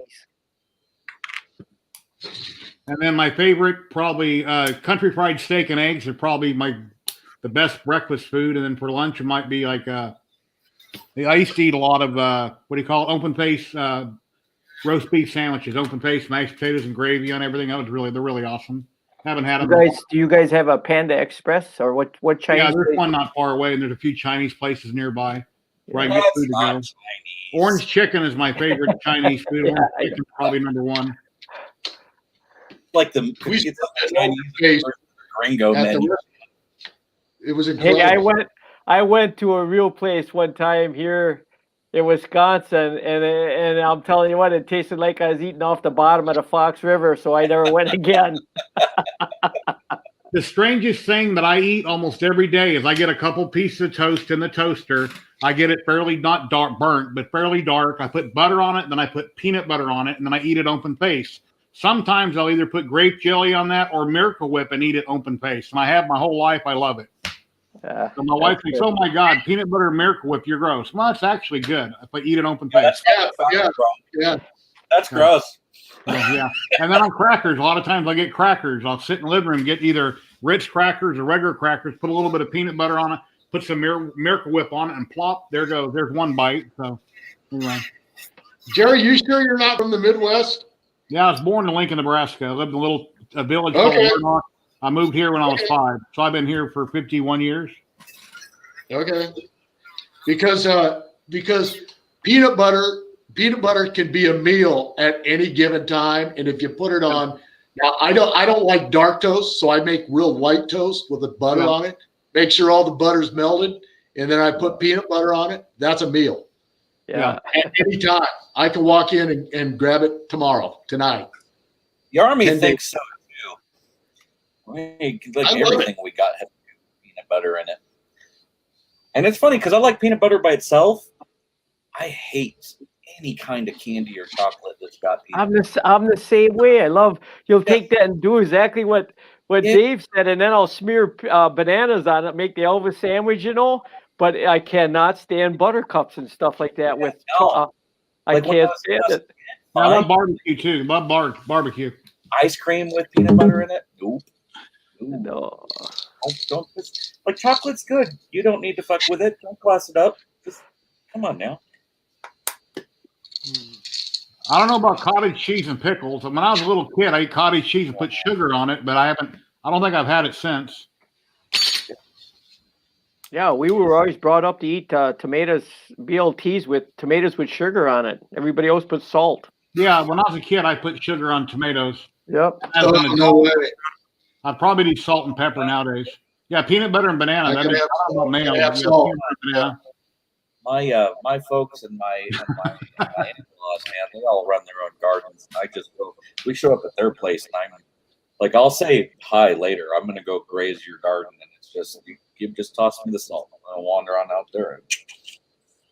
Oh hell yes! Right in the garden, a little bit of salt and tomatoes. You're in heaven. You put me next to tomatoes or cucumbers, man, and good luck to you. You put in all that hard work, you're not getting anything out of it. And strawberries. Yeah, I'm with you, man. Yeah, makers I love peanut butter on toast, but like I said, I always put butter on first, then peanut butter on that. Yeah, when them two are melted together, is that good? Yeah. Oh, that is good. And then you get carried away. You make an Elvis sandwich, just like you make a cheese sandwich. Only you double decker it, and then you fry that in a pan with peanut butter and bananas. Oh my God! I got a Pantini press. I make grilled cheeses all the time for me or the wife. And instead of using butter in the press, I use mayo because mayo browns better than butter does. It's not as greasy. So I'll I'll take like Velveeta or Gouda cheese, for instance, a couple slices of each. Gouda. Yeah. Put on a sandwich, then I put mayo on either side, and I throw it in the Pantini press. Do Fontina, Jerry. Fontina? I like Fontina, man. Fontina is dynamite too, because we do like if we have friends or back when we lived in the Northwest, I had friends. we would do it's called a raclette, where it's basically it's kind of the same vibe as fondue, right? Where everybody gets but it's basically this round deal that mounts on the friggin' tabletop, and then on the lower tier it has these triangular shaped trays with handles on them, and those all sit in their little, they all nest in their little slots, and then it has a heating element above it with like a flat like griddle top on top. And so we'll go get like fontina and like 4 or 5 or 6 different kinds of cheeses. We'll get prosciutto and pancetta and stuff, and cook up little potatoes. So you throw your cheese in the pan and slide it in right underneath the warmer, and so it sits and melts everything. And then you've got, chop that baguette, and you've got your meats and stuff all cooking up on the top griddle bit. So you just get a cheese overload on everything. But fontina and Gouda are like the go-tos for that. Mm-hmm. Okay, I'll try. I've never tried fontina that I can remember. I've never bought it here. Take a look at maybe Whole Foods, man. What does it taste like? Yeah, what is it? So it's not a stinky cheese. Oh, it's okay. It melts very well. Right? It does. It's fontina. Yeah, Fontina. And hands down, it's one of my favorites. I like fontina. It's just not. It's not tangy. It's not sharp. It's not. All right, that was fun. It has just a really nice, smooth flavor. Why is this? Oh, I got this. Yeah, we can hear you. We can hear you, Llama. No, I know. I had my TV muted too because I was talking to my brother. That's a shame that it came down too hard and blew up, but at least it done what it was supposed to do. It just came down too fast. Talking about the rocket. Yeah, well, it was planned. They knew it was going to blow up. Well, they tried to land it. I mean, it went The up whole thing was about failure. like this. It came down, then they got to here and started coming down like that, and then that was it. All about failures. They did not expect it to survive. Yeah. If you read the whole thing, they literally planned on it blowing up because one of the things they want to investigate is what happens to the capsule when it blows up. Okay. Will the people inside of it survive? Can they rescue them? Blah blah blah blah blah. Yeah. They were hoping it wouldn't, but it was planned to blow up because that's what they were testing with all those guidance systems. It actually did like 90. It did 90% better than they expected. Look, I'm not. I think they weren't expecting to work as well as it did. The whole flip, they weren't expecting to work as well as it did. Am I the only one who was glad that it blew up just for the entertainment factor? Oh hell yeah! No, I thought that was cool as shit. Like inside my brain, I'm like, I knew it was going to blow up. They said it's going to blow up. They said the likelihood of it surviving the whole flight was like less than 10%. Yeah. They figured at least something was going to fail along the test flight. Well, I'd say they did pretty damn good for those kind of odds. Because everything they learned is going right in the other one. The other one's supposed to launch, what, in 9 hours or 12 hours or something? Oh, you're kidding me. No. That quick. Oh, I'll be damned. The other one's Liam supposed was to on launch. earlier. The other one's countdown. Because that's what the point was. This one was made to fail. Matt, right along. Load all the software into the new one and launch the new one to see what fixed. The resin idle that you printed the other day. Oh yeah. I can grab for the indie stuff I've been working on. Yeah.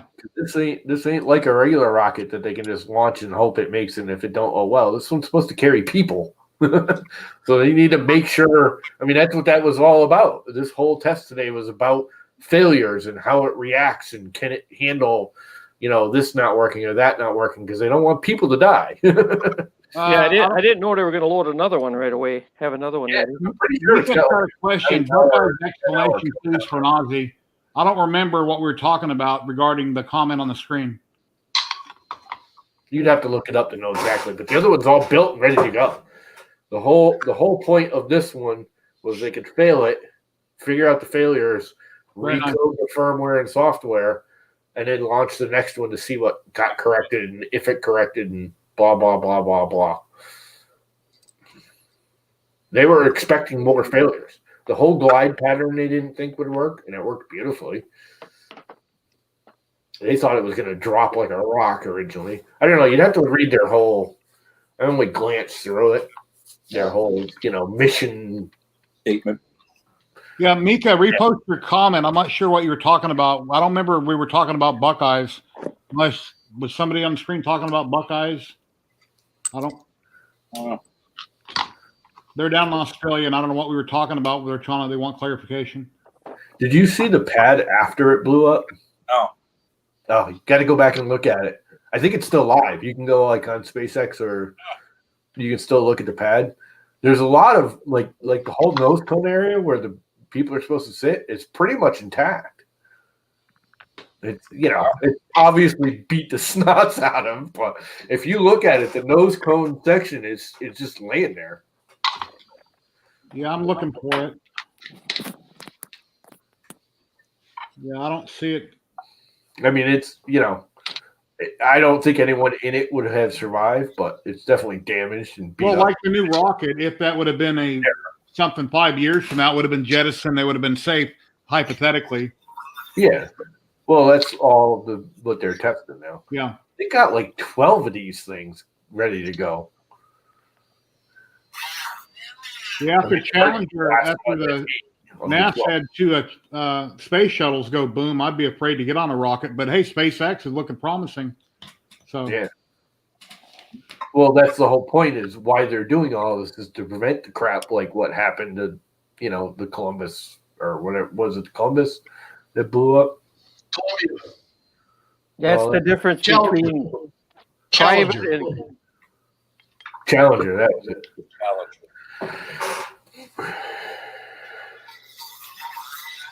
Yeah, I mean, in all reality, if they'd hit the friggin' gas a little faster and harder when they went to land, that thing just might have landed.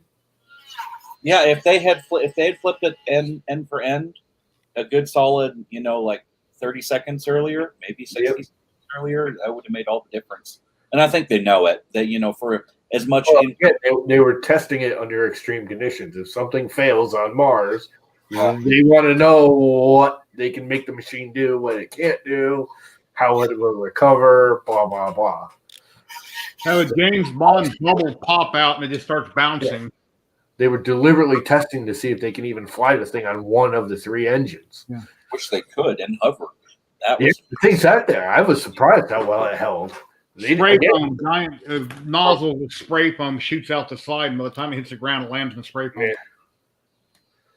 Yeah, like what the hell was that movie where they all crash and they're in freaking spray foam? What was it? That was a Demolition Man? No. Yeah, Demolition Man. Yeah. The best part of that is when almost at the end of it, when Stallone's got that stupid stick they use, and he's like, "Does this thing work?" And everyone's coming out of the museum, and he just taps somebody on the head with it when it runs by, and they drop on the ground. And he goes, "Oh, you're so," and he just walks away, dude, unconscious on the ground. 3 Be well. Be well, John. Be well, John. Yeah, be well. Be well. How to use the 3 seashells. You scrape your ass. That's how.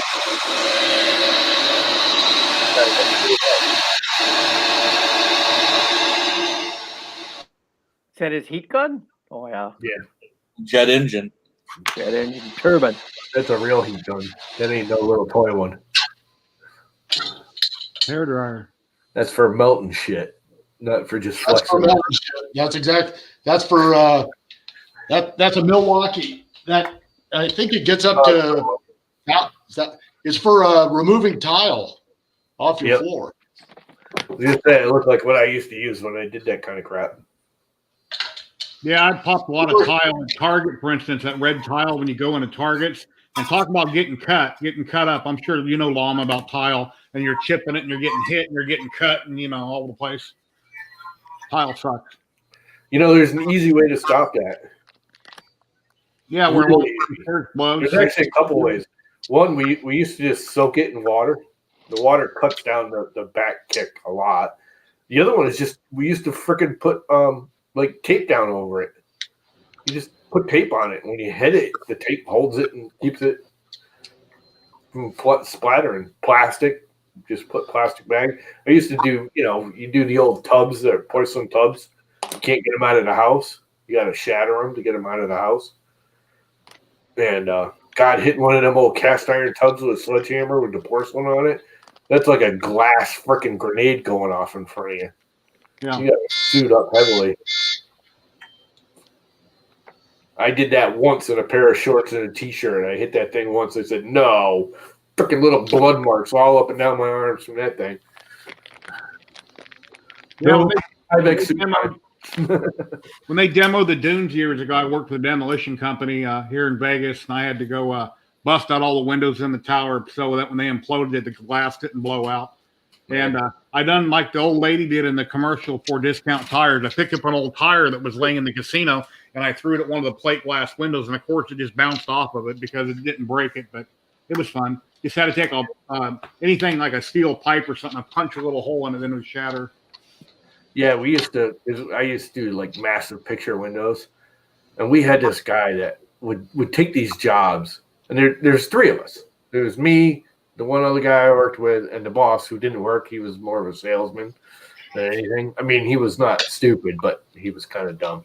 Anyway, he'd take these jobs, these massive jobs with these picture windows. And it's like, dude, we got to get a forklift and crap to get these things in, for one. And then we got to get a dozen guys to take it out. It's like, well, I'm like, all right, I can take it out with the two of us. It's not that hard.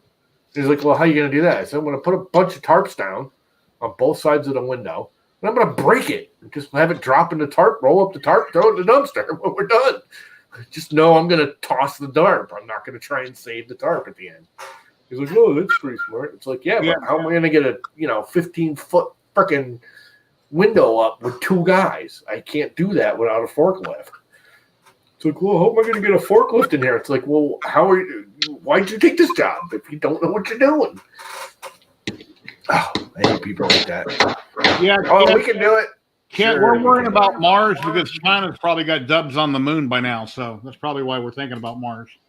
Well, and I think it's probably too. I think the general deal has been, equal parts exploration, equal parts hedging our bets. If we've got people on multiple planets, it lessens the chance of species extinction, right? Yeah, I don't see our species actually surviving on Mars for any length of time. Yeah, I mean, one vacuum loss and it's all over, the whole place goes up. I mean, yeah, they can get airlocks and you can play Star Trek all you want, but that gets really expensive. Kind of hard to sustain life on Mars with our system. It's getting hard to sustain life on Earth. Yeah.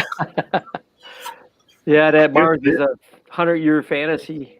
I'm really surprised that we haven't heard about like Musk investing in like biotech where we can alter the human body to like breathe Mars air. That's the future I see. I mean, I don't see it any time in our lifespan, but if we're ever going to live on another planet, and biotech is not as far off as people think they are. I mean, we're already growing organs and stuff and mixing gills and lungs together and frogs and crap like that and having them survive. So being out in space to me is like being underwater with radiation involved. I mean, you can't breathe water, and there's too many. It's just it. You actually can breathe water if you have gills. Yeah. You can actually breathe water if it is full of oxygen. Yeah. If it's very oxygenated water. Talking about the movie The Abyss, I think. Fluid and they're drinking it, like supposedly before you're born, like babies supposedly do.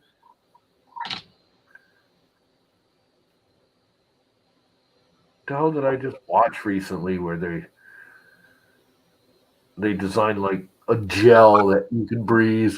I mean, it was a stupid sci-fi movie or show or something. For some reason, I'm thinking it was Eureka. I'm thinking The Abyss, the movie you're talking about, where the guy puts on the helmet and they drowned him in the fluid, and then he can breathe the liquid to go really deep. Yeah, I think that was basically made up and isn't true from what I heard later, but I believe it is made up. But I mean, flip phones were made up in Star Trek, and yet Yeah. In the 80s, we had them. Yeah. You know, the basis What was the movie? What was the movie with Timothy? What's his nose and about going to Mars? And they find the face on the surface. Red Planet. Yeah, I think that was Red Planet. Red Planet. So in Red Planet, when they send him off in the end, he's in a tube that's full of liquid. Yeah. I think the whole point of that was to like the dampen. It's like it acts as like an inertial yes. Inertial The damper. Martian was a good movie with Matt Damon. I think it's called The Martian. With Yeah, Matt Martin's Damon. good. I like That's that a good movie. Yeah. Yeah. I mean, there's a lot of stupidity in it, but that's what actually makes it good. Is, I mean, I'm sorry, he did an awesome job as an actor in that, considering 90% of that movie is him. Yeah, I'm a big sci-fi nut. Anything sci-fi, I love it. I mean, there's a lot of good B movies out there. They get low ratings, and I thought they were great. That's the one where they left them on the planet, isn't it? Yeah. Martian. Yep. That's if you haven't seen that, you gotta watch it. That's one of those movies. If I'm flipping through channels, can't find something to watch and it's playing, I just automatically stop on it. One of those movies where it's very rewarding to have a really good TV because visually it's just epic. Yeah, it is pretty visual. But he did a great job just making it semi-comedy too. Uh-huh. I mean, that's what's good about it is it's not just sci-fi. Oh my god, the world. It's like, oh my god, this guy's funny. It's not. Watch out, the okra fields are burning. Well, another thing, space is a big place, and there's a lot of planets. Who's to say that another country couldn't go to some planet and claim it? I mean, we wouldn't have the right to say no, you can't. I mean, if they went there and claimed it, or if any one of us flew there and said, well, this is my planet, I'm the first one here, who has the right to say it's not ours? Lay claim to it. Kind of like how about the movie Looper? With Bruce Willis? Looper? That was a good movie. Wasn't that the one that they went on the meteorite or whatever and had to blow it up? Or no, this is the one where they travel back in time and he has to they're killing people. Oh, he has to kill himself in the end, huh? You have to kill himself. Yeah. He's contracted to kill himself, but that's not going to work so well. All right, what's that called? Looper. I gotta write that down. I got the rest of the week off. They loop through time. I don't never have time to watch anything. I'm gonna look that one up. It's actually a decent movie. It was a little weird because of the whole. I like it. It's very Gemini Man. The newer Gemini Man is very similar, like storyline. Sci-fi. That's a real, it is. Sci-fi is really good as long as they don't get real carried away, far-fetched. The only thing that pisses me off with sci-fi is they all end up with the whole time loop thing. Like Looper, I can see that's the whole basis of it. But when Star Trek, I mean, I'm sorry, Star Trek has 1,000,000,000 billion stars. They have subject matter. They don't need to go through time. They don't need to use time as a subject matter. There are 1,000,000 planets out there. They have for subject matter. It's like the whole, we'll go back in time and save the day. It's something about, you're talking about telephones and stuff, Lama, and look like we have this now, but years ago you couldn't imagine it. Time travel seems crazy, but nobody really knows until it does or doesn't happen. So, right. In my lifetime, if you told me, 30 years ago or 40 years ago that I could be doing what we're doing right now, I'd been like, no freaking way. Yeah. If my dad's seen some of the stuff I have in my basement, he passed away 20 years ago, it'd be crazy. Yeah. I mean, I saw 3D printers in the 80s when they first started coming out. Yep. I started reading on it. They call it rep I was like, holy crap, that's cool. And my brother started laughing. They go, yeah, they're $30,000, $50,000, $100,000 a machine. And they're cheap and they don't work that well. And here we are, I've got one, I got one here, I got one here. They're hundreds of dollars, not thousands of dollars. Yep. I mean, imagine what's patented right now that we don't even know about that is going to come out as soon as. I think patenting should be more limited. I think patenting should be, if you patent something, and you don't use that technology within a set amount of time, that technology gets released. Because like 3D printing and stuff, we could be 10 years ahead of this if it was released earlier. Do you guys ever get on Marketplace, on Facebook Marketplace? All the time. Okay, so in a town about 20 minutes from me, Cedar Rapids, it's a little bit bigger than ours. They've got a Unisys 3D printer, and they want $115,000 for it. Isn't that what Dan just got for free? It does It's a metal, though, doesn't prototyping. it? No, this is huge. Yeah, this is a huge. It does nothing but nylon. It's like the size of my freaking whole closet. I love it. The one that Dan has got, it's the same size as that closet. Yeah, it's the same size as my closet. The actual usable print space is probably about the same as an i3 Mega. Yeah, it's all storage. It's a big storage cabinet more than anything else. You know why I never built their actual printable area. The reason I never built a 5 foot by 5 foot printer is who wants a printer to sit there and run for 3 months straight? Yeah. Well, when you get that big, you just put you feed it freaking logs of filament. And then you have a layer shift when it's done, like a month later, and then you cry and you just, It's not feasible. Yeah. Well, no, because you do larger diameter stuff. I mean, your nozzles are bigger. Look at the Print Daddy. That thing can print a stool in what, 4 or 5 hours? Yeah. Because it's doing 4-inch layer heights and. Yeah, and when you're done, you just walk up to it with a 5-gallon bucket of resin and just slosh it on it and hope to God it fills in the layer lines. Yeah. Yeah, well, the layer line is part of the coolness of something like that. I like that. You know what? I actually didn't believe that was the case up until those posts here, like a month or so ago, of homeboy that had drilled out his nozzle and was doing massive layer line prints for faces and stuff. And I went, oh, that looks super cool. It does. Oh, yeah. Workaki just been doing it this week. Yeah. He just did a whole bunch of them. He drilled one out. He's doing almost as big as the filament is. I think he's doing 0.5 out of the 0.7. He's got a 0.5 nozzle with 0.5 filament or something. Tim Hoogland was making a really good point today. Why do we need silent steppers? Yeah. He likes listening to steppers. I like listening to steppers. Yeah. It reminds me of the old dot matrix printers. It plays music, and the more you listen to it, the more you can start to pick up tunes. No. I don't get it. No, see this? This is my bed. That shit. I do not want this thing making that much noise when I'm trying to sleep. Don't you have another room you could set them up in, Llama? No. Just set them up in your mom's room. Yeah, that would go over big.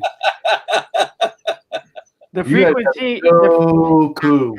The frequency on all my stepper motors are original printers, and the frequency when they're running they go cha-ching, cha-ching. Put it this way. This is no exaggeration.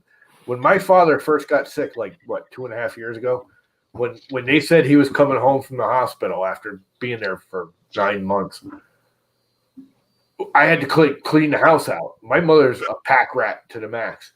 I took 4 dumpsters out of this house to get a path through the living room, dining room, and kitchen. Not to open the rooms up, just so you can walk through without bumping into something. Yeah. I love the show Hoarders. 4 dumpsters. Yeah, Hoarders. I don't think that show can be made up. I've watched it before, and some of those, there's no way they could have staged that. That's really how those people live. Sure. Yep. I had a friend that grew up with me. She showed up to help me out a month ago for a 3 days, just so I could take off for a day and just not deal with mom. And she walked into the house because me and my brothers have been slowly just every day when the garbage goes out on Monday, I fill a can up with just shit. And my mother's constantly, I can't find this. And I'm like, you couldn't find it before. You bought 10 of them because you couldn't find the first one you bought. Because you got so much shit. Yeah, we went into a house, my father-in-law's sisters. They both worked for the power company, had no kids. So they passed away. So we go in there to clean it out. We had to get that. Them dumpsters are like the big ones are like $400. We had to use 3 of them.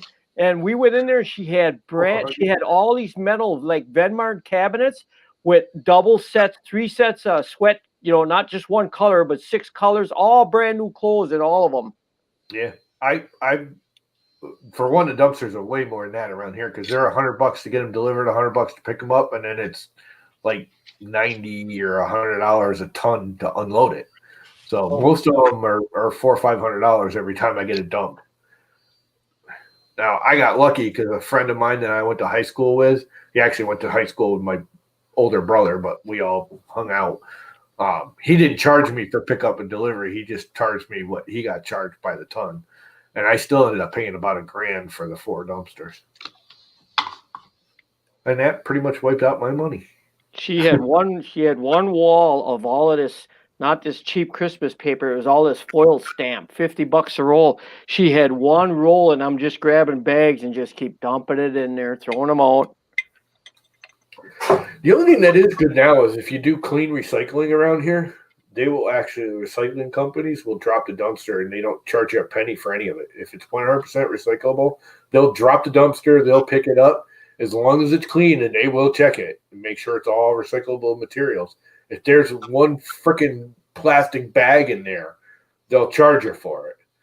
But they will drop off a small, a mid-sized, 20-yard dumpster and leave it there for a week and let you fill it up with recyclables, metals and plastics. And so when we started the restaurant 16 years ago, you had to pay to have the fryer oil taken out, and now they pay us to come pick it up. Yeah, they use it for the furnace, for burner wood burners in garages and stuff. Smells like French fries. They put them in. Yeah, you make diesel out of it.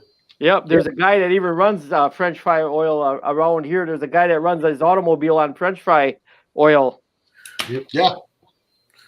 There's man. I don't know about you guys, but around here, all of our gasoline in the summer, it's not now, as of actually the beginning of this month because it gets too cold.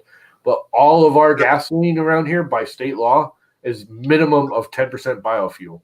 Where do you live? Your regular car gasoline, which is really freaking annoying because it clogs your jets and it clogs up. People don't realize. I can't tell you how many freaking lawnmowers I've gotten for free. Ran some rubbing alcohol through them, and they run beautifully, and I sell them for $100. Yeah, because the biofuel clogs the carburetor, and literally all you have to do is put a tablespoon of freaking rubbing alcohol in there with every gallon of gas, and it'll never clog. If it starts clogging, I literally just fill the tank up with freaking a quart of rubbing alcohol, 90%. Fire it up. The thing will run really hot for a minute. You shut it off, clean it out, put regular gas back in it. Boom, off it goes. 2-stroke motors, same thing. Nope. All your 2-stroke motors. If your state's running biofuel, now I know most of them are state by state, but Connecticut's minimum 10%. They want you to be at 20, but the gas stations have to do a minimum of 10%. Yeah, that's what we make it here in Iowa. Yeah, they make it. There's a whole bunch of places that make it. Yeah, we have the same. We have the same thing. So for my generator, that's why I got to buy premium, so it doesn't have any of that crap in it. Yeah. The other thing I do like about it is we used to have those stupid safety gas pumps where you had to put it in just right in the little cup, and it would anti-spill and back pressure and had all those things. The biofuel clogs those things, so they had to get rid of them all. Now you just put it in there, and it's like a normal. You could just like pull the trigger and leave it on the ground. It'll run now, which I'm okay with because that whole save the gases thing was causing more spills than it was saving in gases. You couldn't fill a can. You couldn't go to the gas station, fill a gas can with one of those because it wouldn't seal. And then they made the law. You had to have all them safety valves on them gas cans. The first thing you do is rip that piece of shit off and put a blank cover on it. I've never owned a snowblower. I tell you, he was talking about his dad. What's a snowblower? Yeah. You're in Vegas. You're in Nevada. Why would you need a snowblower? Yeah, it rarely. Well, he might. He lives up by in Carson City, Reno. I'm up north in Carson, and I tell you, the year before we moved down here, like that winter, because we moved in that spring, they got hammered. And last year was really mild. I'm holding my breath, waiting to see what this year is going to be like, because both of our rigs are lifted, and they just cleared the garage header when we roll in. So if there's any kind of snow, like I get back out of the fucking garage. So it's going to be a little interesting. Untrack it. Put pads on the tracks. Lift the door up a little bit higher. Most doors will have, you can lift the door about another 6-8 inches beyond. Oh no! I'm not saying like the door. I'm talking about the actual header. Like most of the headers you can pop up too because of all the trim and everything. You can get a couple inches. Get a couple extra inches, yeah. Hey Tom, I got a question. I logged in a StreamYard with my second camera, and I had this monkey behind me sitting here on the table with the Creality hat on, and I muted the mic on the second camera, but I still had feedback. How come? Because it won't mute. Huh? I don't know why. It's a StreamYard thing. Like if I use my iPad, I have to turn my iPad on and link a pair of headphones to it because the minute StreamYard connects, the volume kicks back up. Okay. And it's not the mic, the actual volume on the iPad will kick back up to like a small amount, so it always gets feedback. And okay, so I need to mute the mic on the computer somehow before I log in with it, the camera. Yeah. Well, the other thing is to do is if you can hook it up to something else, or if it's got like an external mic plug, you just plug a wire into it so it thinks there's a mic there when there's not. C270 Logitech. No. Yeah. There's I'm going to have this guy on stream. Since I would stream by myself, he is going to be sitting there on the second camera, the second monitor. But anyway. Yeah, no, there's something with StreamYards, and I was hoping they'd fix it by now, and they haven't, and I don't know why. Okay. They need to put just kill audio, kill mic, and everything, just so you can have the camera, no audio feed through it at all. And I have a feeling it's something to do with their algorithm. They just can't get rid of it the way it processes or something. I don't know. I know Tim up in Canada was streaming, and he pulled in a second camera, and I told him how to do it, even though I've never done it. And he had feedback, but he did something on his computer to get rid of it. I don't know. The thing they have done is if you go in, you now can control all of our mic volumes. Yeah, I've adjusted them on people that have been too loud. Occasionally, I'll go in and adjust you might be able to go in and adjust its mic volume all the way down. All the way down, so okay. It doesn't get a feedback loop. Okay, I've been trying to know if that'll work or not. All right. Yeah, it was like 5 minutes till I go live, and I figured I'm going to try this, and I was running out of time, so I scrapped the idea. Yeah, that's the only thing I can think of. Because what you really need to do is turn the sound down, not just the mic, and it won't let me. I use the iPad all the time, and I got to I link it to a pair of headphones. I just leave the headphones in like the other side of the room where it won't pick them up. Okay. Alrighty. Their audio system isn't great. It works, but it's not great. Well, I've been streaming for 3 hours and 35 minutes, and I think I'm going to call it. We're starting to wind down, and Joel's on later. I'll be watching that. Liam with Astro Printer is going to be on. I might watch him for a little bit. And watch doing belt printers. Am I the only one that's getting tired of belt printers? Yeah. Well, it's just a lot of money for what it is, but if you want to do something long, it might be interesting. It's really not. I mean, if you were to buy the Creality right now, what is it, $700? That's really, I mean, there's freaking printers. My Gals.I here cost me way more than $700. Yeah. Hey, Jerry? Yeah. This is on stainless steel. Okay, so it's basically the same thing. This is 1/32 on stainless steel. Okay. This is a little bit stiffer. I don't use this anymore. Yeah. Where's mine, dude? thought you were going to send me one of them. Yours is coming. I promise. I promise. You showed it to me and said, "Oh, I'm going to put it in the mail," and you never did. You lazy bastard! No, I got to pick on you. I know, but that's Dixon. That's how easy it is. I really want. That's some good stuff, man. I mean, I'm telling you that. That's the one thing I have with the Flex PLA is I have yet to find anything that sticks too well. Take care, Travis. Although I have heard that it sticks to PETG or PEI way too well, which scares me a little bit, which is why I haven't tried it. BTK Llama said he bought a print mill, or he's getting one. Will be. Yeah, I mean, I would have a blast with it for like a month, and then it would sit in the corner and collect dust. I would love to review one for free, but that's not going to happen. But I would love to do some videos on it. But if I didn't have to pay for it, I'd take one in a heartbeat. I'd take an iFactory or the Creality one.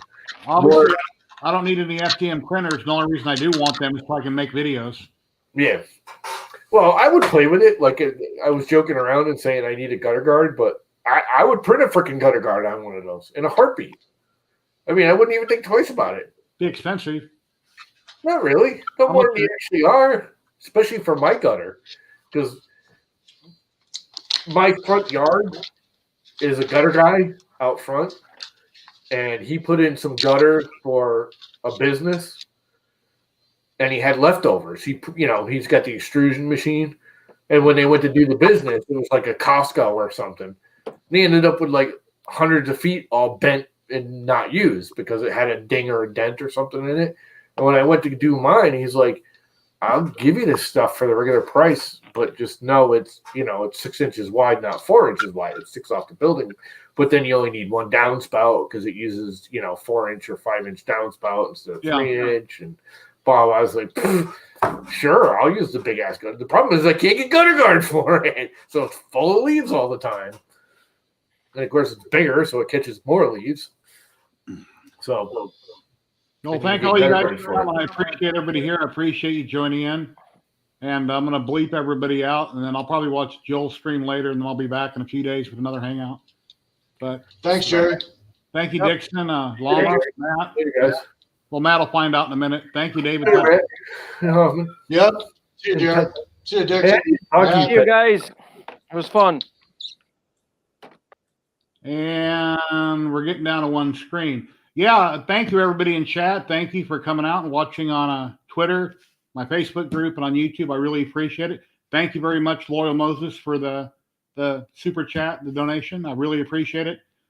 Anyway, any time you guys want to help me out, it's really appreciated, whether it be on PayPal or on super chat on YouTube.